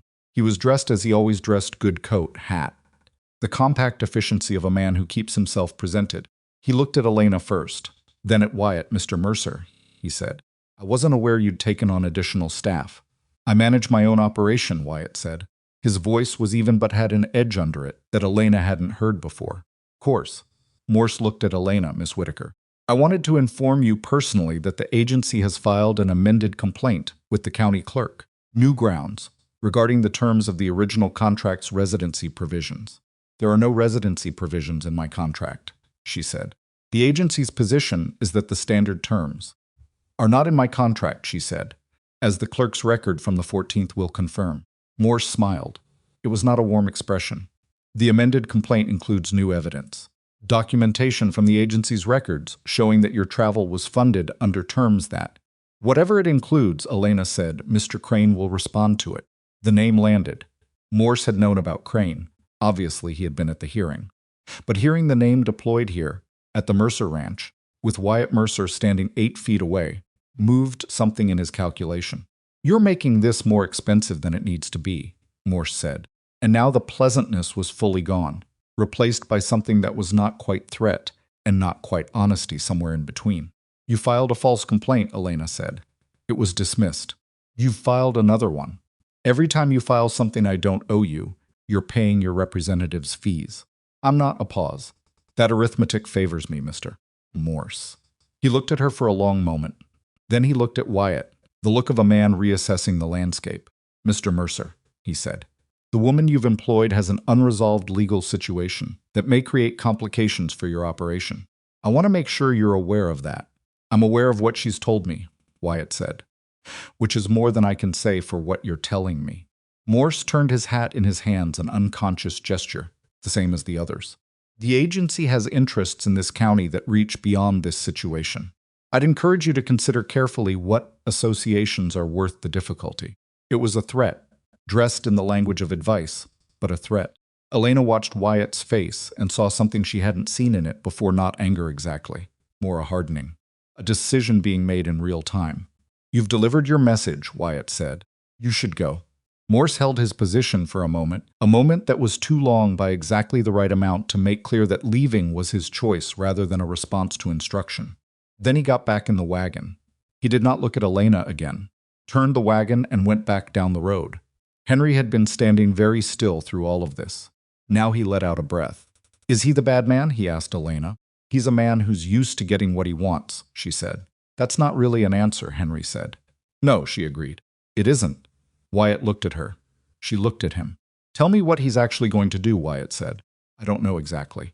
She told him about the land registry, about Robert Grady's information, about the amended complaint Crane had anticipated, about the specific pattern of a man who found new angles when direct approaches failed. Told him clearly and without drama, the way she had learned to tell things that needed to be taken seriously. He listened the way he always listened, fully, without interrupting, with the attention of someone making an actual record, rather than waiting for their turn to speak. When she finished, he was quiet for a moment. What do you need? She had not expected the question in that form. She had expected, what does this mean for you? Or what are you going to do? Not what do you need? Another conversation with Crane, she said, and information about what Morse was doing at the land registry. Robert Grady can find out, Wyatt said. He knows the man who works there. I know. I've been relying on Robert's connections already. She paused. I don't want to. He won't mind, Wyatt said. I'll send word. Cole had appeared at the edge of the yard during the last part of this. She didn't know when he'd arrived or how much he'd heard. He stood with his arms at his sides not crossed, which she had come to understand was a meaningful distinction for him, and looked at his father and then at her. He's been through before, Cole said. Morse, last year. Different situation, different person. He made trouble for the Hendersons over on the East Road. A pause. They left. I'm not going to leave, Elena said. Cole looked at her. The Hendersons said that too. Cole, Wyatt said. I'm not trying to be hard, Cole said. And it was the first time she had heard him say something that wasn't managing the situation. Just honest. I'm telling her what happened. I know, Elena said. And you're right that saying it doesn't make it true.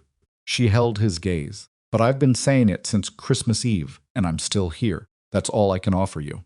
He held her gaze in return, that 16-year-old assessment, and she let him run it as long as he needed. The wind moved across the yard. Henry had drifted toward the barn, bored with the conversation. The shutter's not going to stay, Cole said finally. The way you hung it, you need a longer bolt. She looked up at the shutter. He was right. Do you have one? She asked. In the barn, he said, and turned and went back the way he'd come. She looked at Wyatt. He had the expression of a man watching something he had stopped expecting to happen, and is not sure yet what to do with it. Come on, she said, and went toward the barn, and Wyatt followed, and above them the shutter held its angle in the January wind, waiting for the longer bolt that would let it be what it was supposed to be. That evening after supper, Nora appeared in the kitchen doorway, while Elena was washing up and stood there in the way she had of arriving without announcement. Cole didn't leave right after supper, Nora said. True. Usually he was up and out before the plates were cleared, back to the ledger or the barn or whatever task he'd appointed himself. Tonight he'd sat for an extra 20 minutes, not talking. But there. I noticed, Elena said. That's new, Nora said. I know. Nora lingered. She was working up to something. Are you going to stay after the trial week? The trial week was up in 2 days. Elena had not discussed it with Wyatt yet, had been waiting for the right moment, had also been honestly uncertain herself about what she wanted to say. I think so, she said. You think or you know? Elena looked at this girl who was 10 years old and had appointed herself the household's truth department. I know, she said. Nora nodded, satisfied. Good. Clara likes you. She doesn't like anyone, I've noticed. Also, Henry broke the handle off the milk pail, and he hasn't told Papa yet. I thought you should know in case it comes up. Elena kept her face straight. Thank you for that. Nora disappeared. Elena went back to the dishes and looked out the small window above the sink at the dark of the Wyoming winter, at the lights of the barn where Wyatt and Cole were doing the last of the evening work, and thought about Morse and his amended complaint and the land registry, and what sideways looked like for a man who had just been told to leave. She thought about Crane's letter, which had arrived that morning, and which said, "The amended complaint is as expected. I am preparing the response. There is one element worth discussing in person. The land registry activity suggests he may be building toward a different kind of claim. Come when you can. A different kind of claim." She did not yet know what that meant, but she knew it meant Morse had not given up, had found a new angle, was working toward something she hadn't anticipated. She dried her hands. She set the cloth down. She thought about Daniel asking if she was going to leave, and Thomas reading her accurately across a yard, and Margaret saying, "Come back," with the force of someone meaning it, and Nora appointing herself the household's truth department, and Cole getting up from the table after supper and not going immediately, and Clara clasping her small hands in the doorway and asking the question that all of them were really asking in their various ways. She was not leaving. That was the only fixed point. Everything else, Morse's angles, Crane's preparations, whatever came sideways, was problem to be solved by someone who was staying. She went to find Wyatt to tell him she'd made her decision about the trial week, and the ranch was quiet around her in the way of working places in the evening. And outside the window, the long Wyoming winter held the land in its grip, and somewhere 8 miles south, A man in a good coat was in his rented office above a hardware store, working on a new approach to an old problem. And Elena Whitaker was not afraid of him exactly. She was clear-eyed about him, which was better. Crane's letter had used the phrase "a different kind of claim," and Elena had been turning it over for 4 days by the time she made it back to Sweetwater City. The different kind of claim turned out to be this. Morse had gone to the land registry, not to file anything against her directly, but to research the Mercer Ranch's deed history. Specifically, he had been looking at a 10-year-old boundary dispute between the Mercer property and an adjacent parcel that had never been fully resolved in the county record, a survey disagreement from before Wyatt had bought the land, predating his ownership by 3 years, but which had been attached to the deed as an unresolved notation rather than being cleared. It was the kind of thing that sat in records for years without mattering, until someone who knew how to use it decided it mattered. Crane spread the documents on his desk and showed her. "Can't actually win a land claim on this," Crane said. "The notation is old, and the survey that created it was done by a man whose work was later called into question in 2 other disputes. But he doesn't need to win. He needs to file.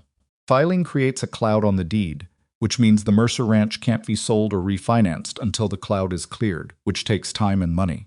He looked at her. "It's leverage. He's building leverage against Wyatt Mercer to use against you." She sat with that for a moment. The clean precision of it. Morse had understood, after the hearing and after the ranch visit, that coming at her directly was not working. So he had found the person she was now connected to and was building a mechanism to make that connection costly. "How do we stop it before he files?" she asked. "We get there first," Crane said. "The notation can be cleared. It requires a new survey and a county clerk's certification, but it can be done. Cleared before he files, there's no cloud to create." He paused. "The survey costs money. Not enormous, but real. How much?" Told her. It was more than she had and less than it could have been.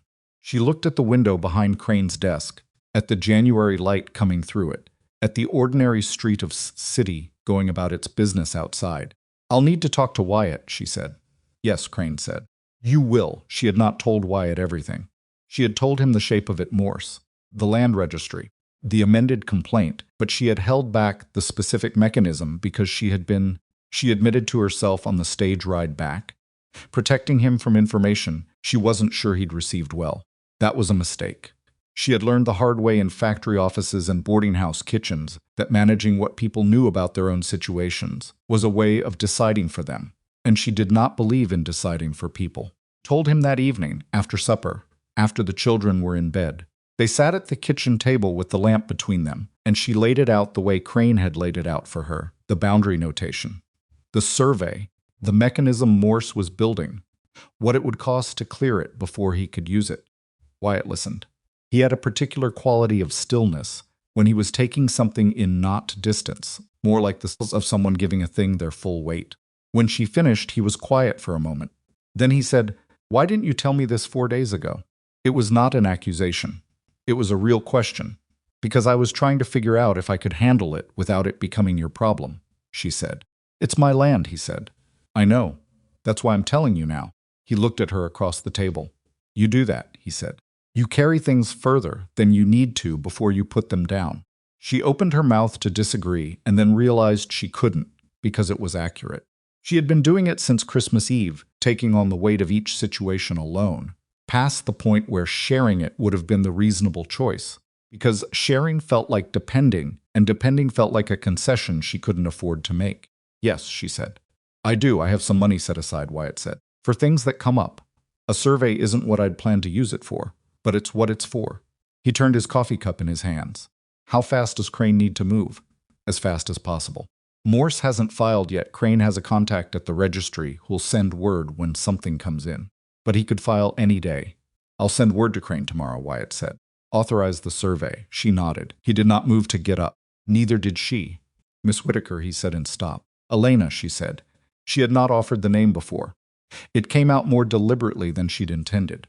He looked at her. "Elena." He said it once, testing the weight of it. "When Morse is done, when this is resolved, what do you intend to do?" It was the question underneath the question. She understood that. "Stay," she said. "If that's still the arrangement."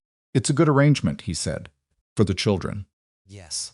Also, We stopped again. he was not a man who spoke around things as a rule, and she could see him working against his own habit now, trying to find a way to say something that didn't have an easy form. Also for me, it's a good arrangement for me. The lamp burned between them. Outside, the Wyoming winter was doing what it did, patient, vast, indifferent to the small human warmth inside the house. All right, she said. All right, he said. It was not a declaration. It was something quieter and more durable than a declaration. Two people who had both learned the hard way that elaborate promises were worth less than plain, repeated action, agreeing in the plainest available language to keep doing what they were doing. She went to bed. She lay on the cot in the small room with its window facing the barn, and the lamp was out, and the ranch was quiet, and she thought, this is the thing nobody tells you about belonging somewhere. It doesn't feel like arrival. It feels like one more ordinary day in which you didn't leave. The survey was commissioned on the 26th of January. The surveyor Crane engaged was a man named Burkett who had been doing county work for 15 years, and whose reputation for accuracy was, according to Crane, the reason the previous surveyor's disputed work had been called into question in the first place. He came out to the Mercer ranch on the 28th with his equipment and his assistant, and spent a full day walking the property line. Cole went with them. Elena had not suggested it. Wyatt hadn't either. Cole had simply appeared beside the surveyor's wagon that morning, in his coat with his hands in his pockets, and said, I know this land better than anyone. You'll want me. And Burkett had looked at him with the assessment of someone who has worked with various grades of self-appointed assistants and said, all right, keep up. Cole had kept up. He had come back at dusk with mud on his boots and an expression that was different from his usual animated, in the specific way of someone who has spent a day doing something genuinely useful and can't quite suppress the satisfaction of it. He told Wyatt about the property line at supper with the efficiency of someone reporting on something important, and Wyatt listened to his son with the particular attention of a father who is watching his child be capable and is grateful for it in a way he does not have adequate words for. Elena watched both of them and thought, this is what was here before I came. This between these two that just needed room. She said nothing. Some things you let be. Burkett completed his survey on the 28th, filed the certification with the county clerk on the 31st, and by the 2nd of February, the boundary notation had been officially cleared from the Mercer deed. Crane sent word the same day. On the 3rd, Morse filed his cloud claim with the registry.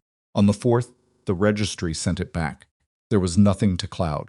She did not hear about this immediately. The county's administrative correspondence moved at its own pace, and Crane's letter about the rejected filing didn't reach her until the 7th. She was in the kitchen when it arrived, brought out by Jonas Pruitt, who happened to be making deliveries in the area and had picked it up from town. She read it standing at the counter with Jonas, waiting to see if there was a response to carry back. The boundary claim has been rejected on grounds that the notation was cleared prior to filing. There is nothing further for Morse to work with on the property angle. The amended contract complaint remains on the calendar for the 22nd, but I am confident in our position. I would not be surprised if the complaint is withdrawn before then. She set the letter down. Jonas was watching her. He was a patient man, Jonas Pruitt, who asked very little from the world, and was remarkably good at being present without intruding. Good news, he asked. Significant news, she said. Yes. She wrote a brief response for Crane, confirming she'd received the letter, confirming she'd be in Sweetwater City on the 22nd, unless the complaint was withdrawn. She gave it to Jonas with a coin for his trouble, which he accepted without making anything of it, and he went back out to his wagon and continued his route. She stood in the kitchen alone for a moment. The fire in the stove was going, and the bread she had proofed properly this time. She had figured out the kitchen's cold spots and worked around them was rising on the counter, and the house was quiet in the mid-morning way it had when the younger children were occupied, and Cole was outside, and Wyatt was in the barn. She had thought, in the harder days of January, that winning would feel larger than this. Not triumphant, she hadn't expected triumphant, but cleaner, more defined. What she actually felt was something more modest, the absence of a specific weight she had been carrying for 6 weeks. It was notable in the way that stopping a headache is notable. Important, real, and not the same thing as joy. The joy, when it came from something else. It came on a Tuesday in the 2nd week of February, from a direction she hadn't been watching. She had been teaching Henry to read. This had begun incidentally. He had brought her a book he couldn't make sense of, and she had sat down with him and worked through the first few pages, and it had become, without being formally declared anything, a daily half-hour at the kitchen table. Henry was not a natural reader. He found sitting still philosophically difficult, and the connection between the marks on this page and the sounds in his head was one he had to fight for rather than intuit. But he fought for it with the same whole-body commitment he applied to everything. On this Tuesday, they were working through a passage about a dog's simple vocabulary.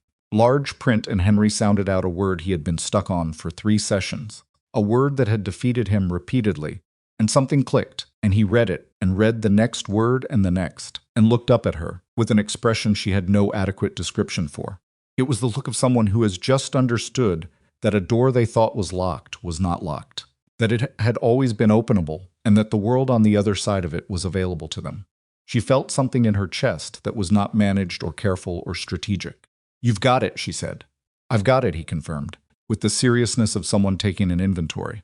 Then he read the rest of the page without stopping, leaning so far forward over the book that his nose was practically touching it, and she sat beside him and did not say a word, just let him have the full, uninterrupted experience of something newly possible. Clara appeared in the kitchen doorway. She did this often, materializing without warning, observing. She looked at Henry reading and then at Elena, and she said nothing, but the quality of her silence was different from its usual quality. It was the silence of someone who has decided something, came to the table and sat down on the other side of Elena and picked up a different book from the small stack she'd accumulated and opened it without being asked. "Will you help me with this part?" Clara asked. "Yes," Elena said. That was the moment. Not the hearing, not the cleared deed, not Morse's rejected filing. 6-year-old choosing to sit down. A 7-year-old reading a page through for the first time.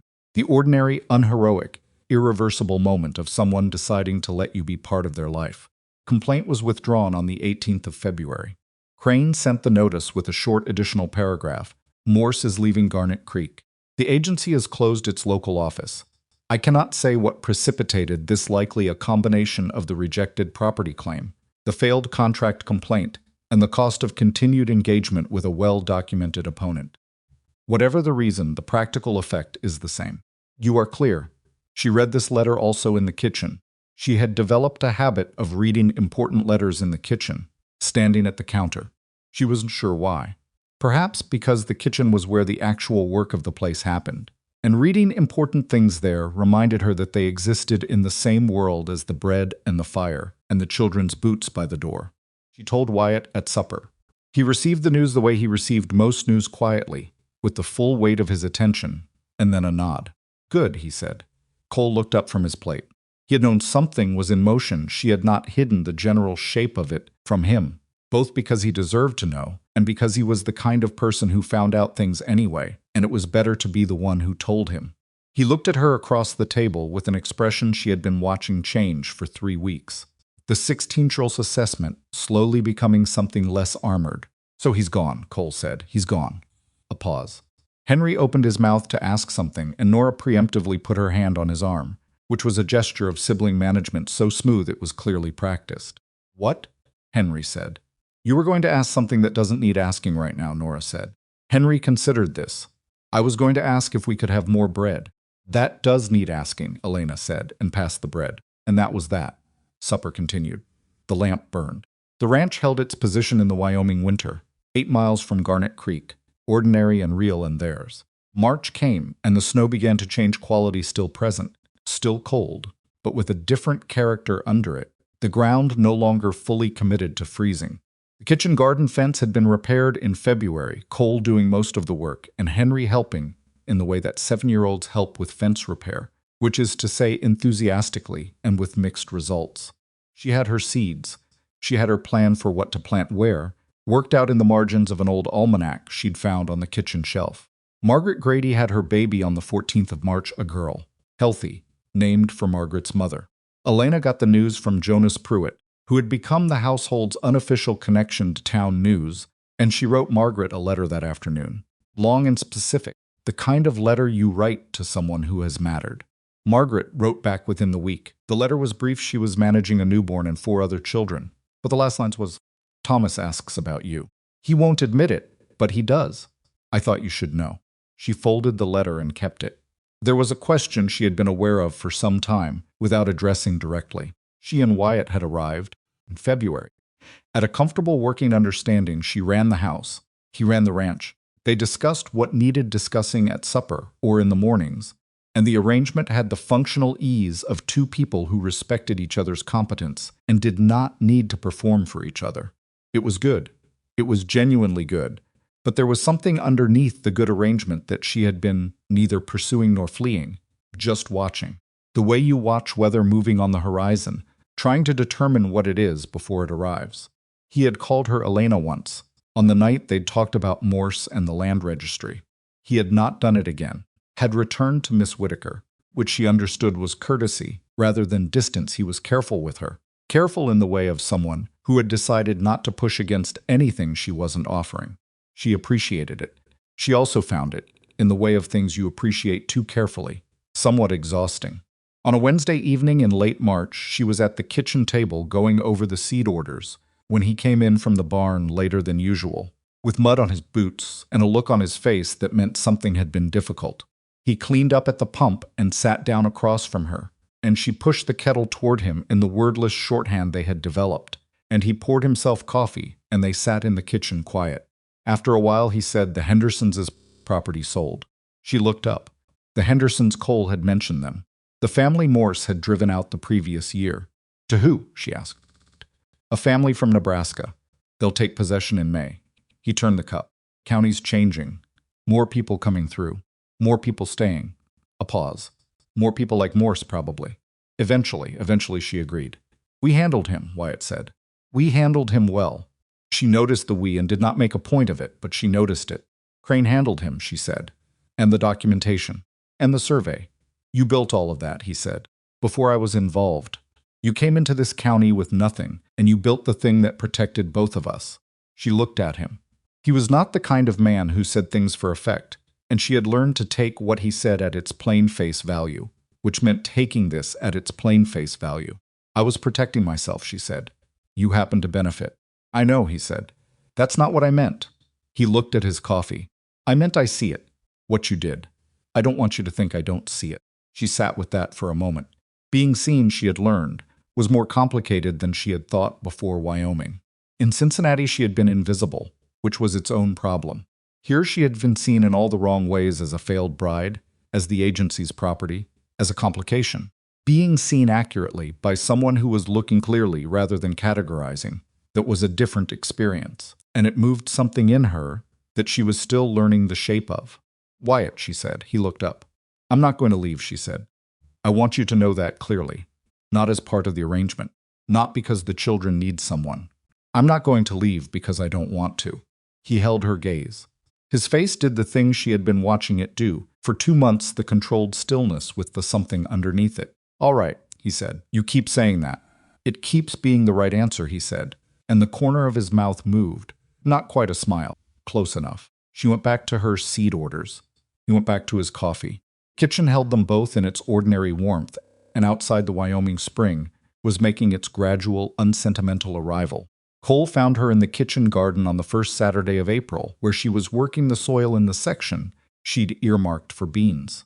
The ground was still cold but workable, and she had been out there for an hour in the thin spring sunlight, which felt earned in the way that Wyoming sunlight always felt earned.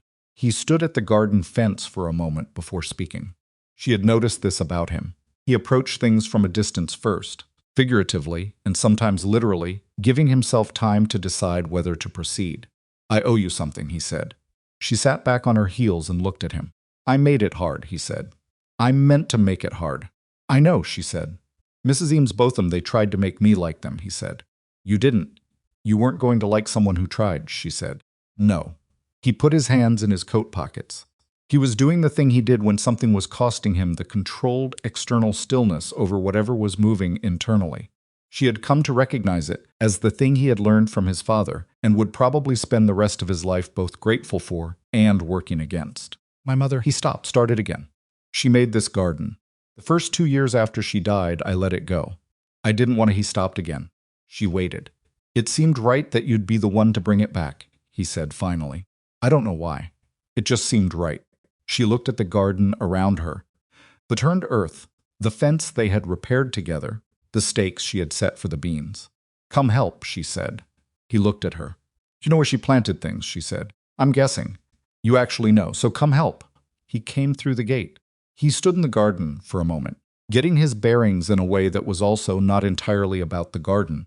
And then he said, she put the tomatoes on the south side, against the fence. Gets the most sun there. And crouched down and started working the soil. And they spent the next hour in the garden together. And he told her where things had been, and she worked with that knowledge. And it was not healing in any clean or finished sense. Cole was not healed, and she was not his mother. And the garden was not the same garden, but it was real. It was the real, unglamorous, dirt under your fingernails work of something being brought back. Nora came out at noon and looked at them both and said nothing, which from Nora meant everything. There is a thing that happens when you have been alone long enough in the particular way. Elena had been alone, not physically isolated. She had been surrounded by people in Cincinnati, but alone in the way of having no fixed place that was hers, no collection of people who had chosen her specifically rather than encountered her incidentally. When that changes, it doesn't announce itself. You don't wake up one morning and think, now I belong here. It's more gradual than that and more surprising, because you notice it in small things before you understand the whole. She noticed it in the way Henry ran to find her when something happened, not from duty or training, but from the simple instinct of a child who has identified the person they run toward. She noticed it in the way Nora discussed things with her, not seeking approval, but actually wanting her perspective, the way you want the perspective of someone whose judgment you've decided to trust. She noticed it in Clara, who had started, slowly and in her own particular oblique way, to reach for Elena's hand sometimes when they walked somewhere together, a gesture so small and so enormous that Elena had to be careful, the first few times, not to make anything of it in her face. She noticed it in Cole, who still did not talk easily, who still carried the 16-year-old's weight of everything he'd had to be before he was ready, but who had started sitting at the table after supper, on the evenings he wasn't busy, just sitting, adding his presence to the room, without requiring anything from it. And she noticed it in Wyatt, who had not made her any grand declarations and probably never would, but who had started doing a thing she recognized only because she'd seen it in her father, once, a long time ago, the small adjustments. The lamp turned up in the room she used most in the evenings. The better chair moved to the side of the table where she sat. The way he registered her opinion on ranch decisions, not as courtesy but as something he actually weighed. These were the language of someone who had decided without ceremony that you were part of the structure of their life. She had come to Wyoming looking for that. She had planned for it, arranged for it, crossed the country for a version of it that had never materialized. And then she had spent 6 weeks fighting for her own survival in a territory that had initially wanted nothing from her. And somewhere in that fighting, the thing she had arranged for had arrived anyway, from an entirely different direction, on its own schedule. She thought about that sometimes, about the gap between the life you plan and the life that actually comes, about how Caleb Thornton's absence, the thing that had felt, on Christmas Eve, like the worst thing that could have happened, had turned out to be the condition for everything else. She did not think this in a way that minimized the hard weeks. She had genuinely been afraid. She had genuinely been close to out of options more than once. Morse had been a real threat, and the cold had been real cold, and the loneliness of those early days had been the specific loneliness of someone who doesn't know yet whether they're going to make it. But she was here. She had made it. Not because someone had rescued her. Wyatt had helped. The Grady's had helped, Mrs. Ford and Crane, and even old Purvis at the station, had each contributed something, but because she had refused, at each point where refusal was possible, to accept the story someone else was trying to write for her. That was the thing she would have wanted to tell herself, back on the bench at the Garnet Creek station on Christmas Eve. Not that it was going to be fine, because she couldn't have known that, and pretending otherwise would have been dishonest. Just, the story isn't finished. Don't let anyone convince you it is. Wyatt asked her to marry him on an evening in May. It was not a scene from a story about romance. They were in the kitchen, where else after the children were in bed, and he had been sitting across from her, working through the summer accounts, and she had been planning the expansion of the garden. And he set down his pen and said, "I want to ask you something." She set down her pencil. He was looking at the table rather than at her, the way he looked at things when he was deciding how to say something rather than whether. "I know what the arrangement is," he said. "And I know you've said you're staying, and I believe you." A pause. "I'm not asking because I think you'll leave. I'm asking because—" He stopped, Because, she said. He looked up. Because you should be asked. Not told what you are here, or assigned a role, or contracted into something. Asked. She thought about a man in a good suit who had not looked at her when he walked past her at the train station. She thought about a contract that had told her what she owed and nothing about what she was worth. She thought about every door that had been closed in January and the particular loneliness of being a woman that a town had decided in advance it did not need. Yes, she said. He blinked. He had prepared for a longer conversation. Yes? He said. You asked, she said. Yes, he almost smiled. It was the almost smile she had catalogued over months, the movement in the corner of his mouth that meant he was genuinely something, but didn't know where to put it. I didn't actually say the whole question. I know what the question is, she said. You're sure, Wyatt? She met his eyes. I came across the country for a life. This is a life. Yes. He reached across the table and put his hand over hers, briefly the way people touch when they have agreed to something real and want to register it in the physical world. Then he went back to his accounts, and she went back to her garden plans. And the kitchen was quiet, and the lamp burned, and outside the Wyoming spring was doing what it did coming in without drama. Without announcement, just the slow, reliable return of warmth to a place that had known cold for a long time. Cole found out the next morning. She wasn't sure how he had not been in the kitchen, and neither she nor Wyatt had said anything, but he appeared at breakfast, with the look of someone who has processed something overnight and arrived at a position. All right, he said, which was so precisely his father's word in his father's tone that she had to look at her coffee cup for a moment. All right, she agreed. He sat down, he poured himself coffee. He ate breakfast with the quiet of a person who has decided something and is done with the deciding. Nora, by contrast, had questions. Many questions, delivered over the course of 3 days, about practical matters and impractical ones in roughly equal measure. Elena answered the ones she could and said I don't know yet to the ones she couldn't, which Nora accepted with the efficiency of someone who respects honest answers more than reassuring ones. Henry took the news and said, Does that mean you're staying forever? And when Elena said yes, he returned to what he had been doing, satisfied. Clara said nothing at all, but that evening she climbed into Elena's lap, while Elena was reading, just climbed some up and settled in the way small children do when they have decided a person is safe, without explanation or ceremony, and that was Clara's answer. They married in June in the county clerk's office in Sweetwater City, because the county clerk's office was where her documents had been entered into the record, and where Morse's claims had been dismissed, and it seemed right that the official business of her life in this territory be conducted there. Crane attended. The Gradys attended. Margaret holding the baby. Thomas standing straight in the way of someone who is trying to look older than he is, for an occasion he has decided is important. Mrs. Ford attended, and Jonas Pruitt, an old Purvis from the station, who had heard and came without being asked. Cole stood beside his father. Nora stood beside Elena. Henry stood between them, and had to be quietly redirected twice from the clerk's desk, which had interesting things on it. It was not a grand occasion. Nothing about Elena's time in Wyoming had been grand. It had been cold and difficult and precise, built from documentation and stubbornness, and the slow accumulation of days in which she had refused to leave. What she had built was not the life she had arranged in Cincinnati. It was messier than that, harder one, more complicated, and more fully hers. She thought, standing in the county clerk's office in June, about the woman on the bench at the Garnet Creek station on Christmas Eve, the woman with the photograph and the contract and the $14.30 and the particular compound of grief and anger and determination that she hadn't had a name for, could not have told that woman what was coming. She could only have told her, keep reading the contract. Keep looking for the clause they didn't expect you to find. Keep going to the doors that might not open, because some of them will, and the ones that open matter more than the ones that don't. Don't let anyone convince you that the story is finished. It isn't finished until you say so. The clerk asked his questions. She answered. Wyatt answered. It was done, and the record was updated, and they walked out into the June afternoon of Sweetwater City, and the children were arguing about something that had nothing to do with any of it, and that was right. That was exactly right.